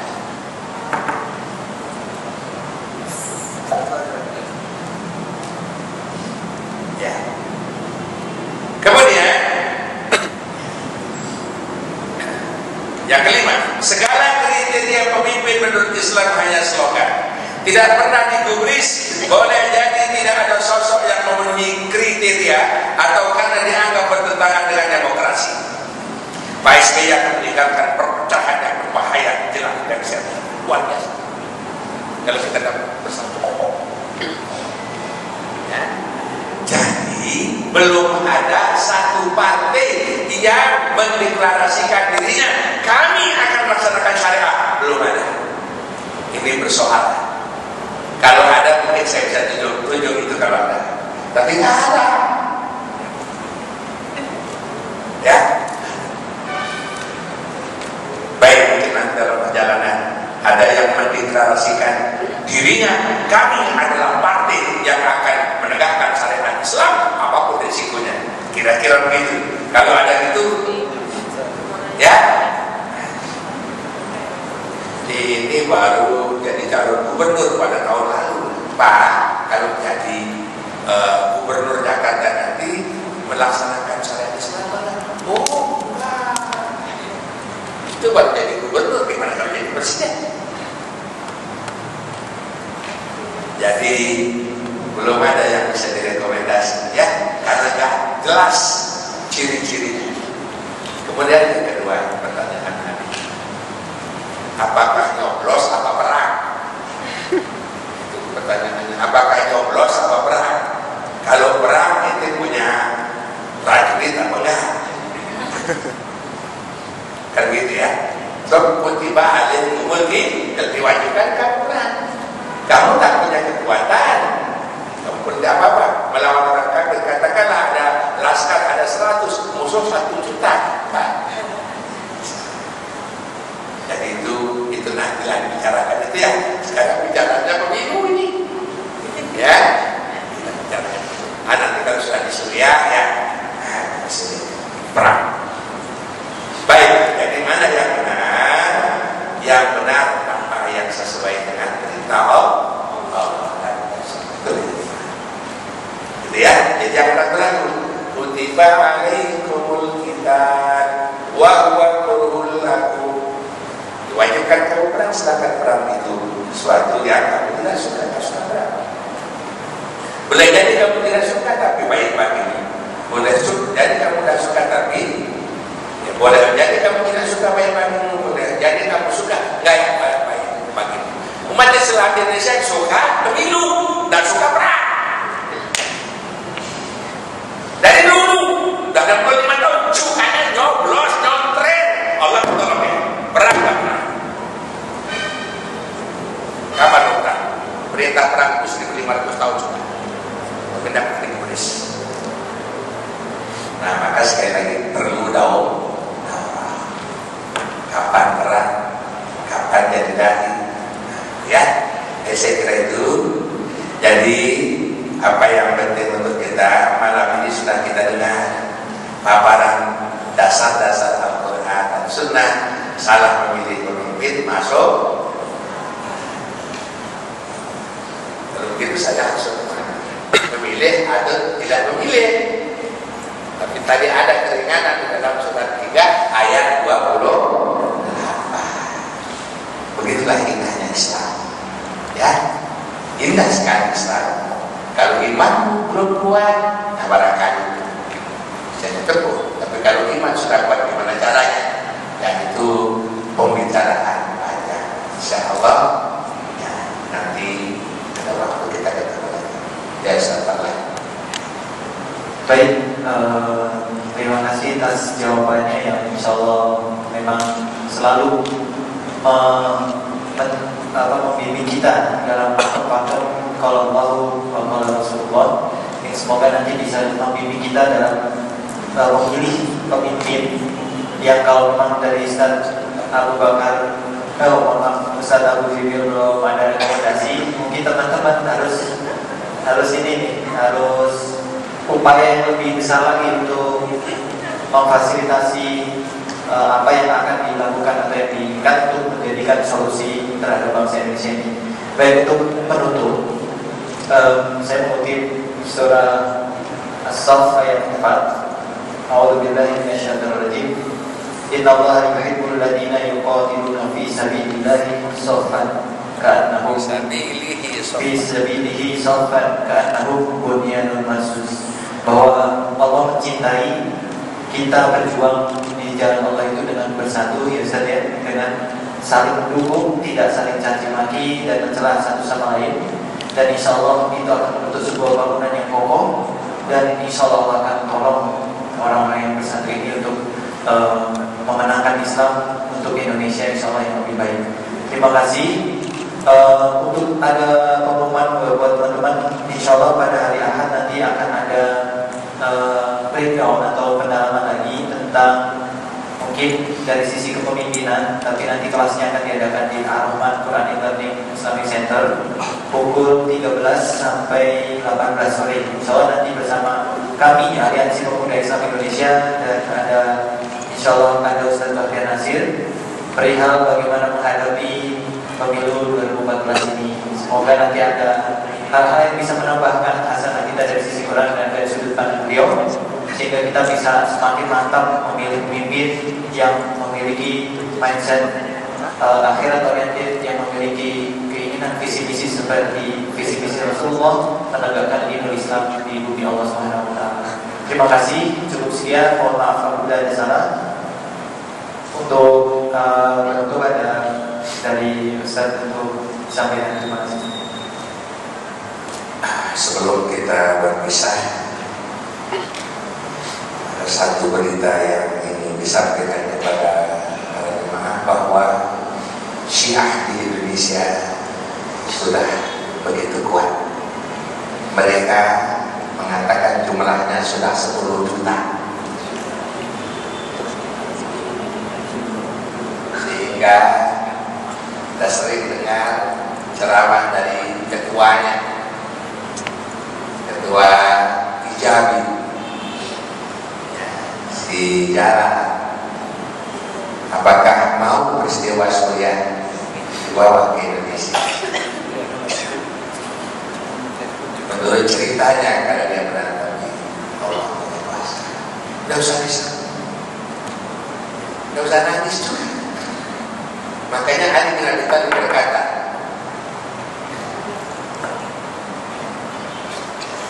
jangan pernah kamu berkata kamu bermasalah.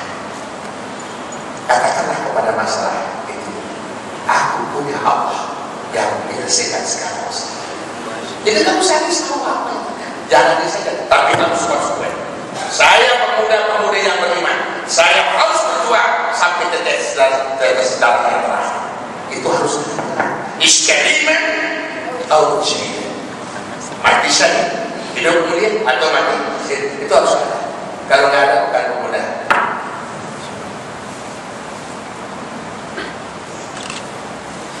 Bukan pemuda yang sabar. Nah, untuk itu tadi sudah dibagikan kertas, ya, orang Syiah tokohnya masuk ke dalam Islam.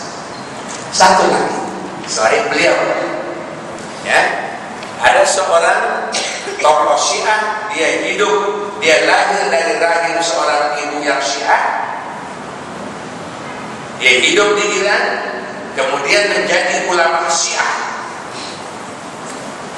Setelah dia menjadi ulama ulama Syiah, dia mendapat hidayah Allah.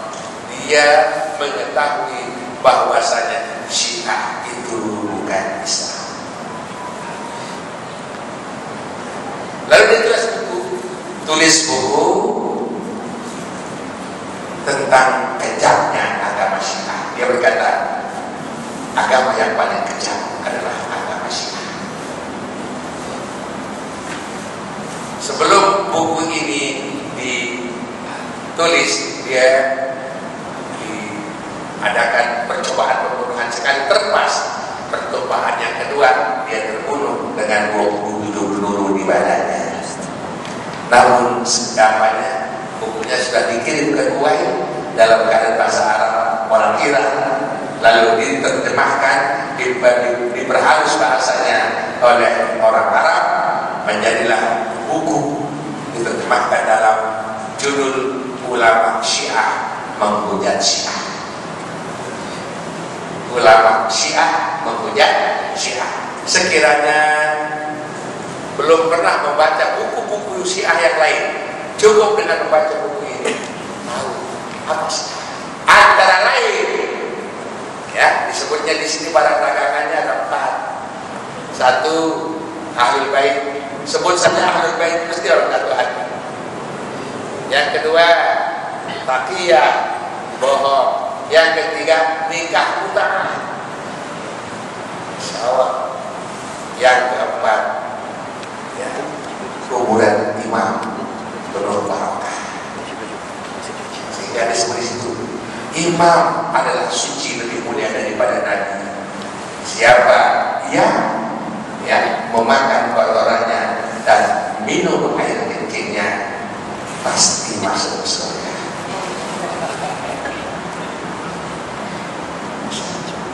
Silakan didapatkan bukunya dan dekat itu nanti, ya. Silakan. Buku ini alhamdulillah sedang dibedah di mana-mana, dan mudah-mudahan satu hari nanti bisa dibedah di sini. Ya, dibedah agar kita tahu gambaran Syiah itu seperti itu. Baik teman sekalian dirahmati Allah, walaupun tidak banyak kita pada malam hari ini, tapi ini membuka wawasan kita yang hadir insyaallah. Kebenaran itu bukan ikut banyaknya orang, ya, dan kemenangan itu juga bukan karena banyaknya orang, tapi kalau bisa banyak ahsan, ya, di dalam bagi. Baik, mari kuliah kita, diskusi kita malam hari ini mudah-mudahan dirahmati Allah Subhanahu wa taala. Kita doa dengan doa yang diajar oleh Nabi kita tutup dengan membaca Subhanallahumma wa bihamdika asyhadu an la ilaha illa anta astaghfiruka wa atubu ilaik. Walhamdulillahirabbil alamin. Assalamualaikum warahmatullahi wabarakatuh. Assalamualaikum warahmatullahi wabarakatuh. Jazakumullah khair atas ilmu yang diberikan. Terima kasih atas jamaah atas kehadirannya pada malam hari ini. Insyaallah semoga ilmu yang bermanfaat ini bisa kita implementasikan dengan baik. Dan kami reminder lagi, hari Minggu, hari Ahad insyaallah nanti tanggal 30 Maret, bila ada waktu, ada peluangan, kami undang ke Akal Islamic Center untuk melanjutkan diskusi tentang perspektif menghadapi 2014 kepemimpinan Islam di Indonesia insyaallah. Assalamualaikum warahmatullahi wabarakatuh.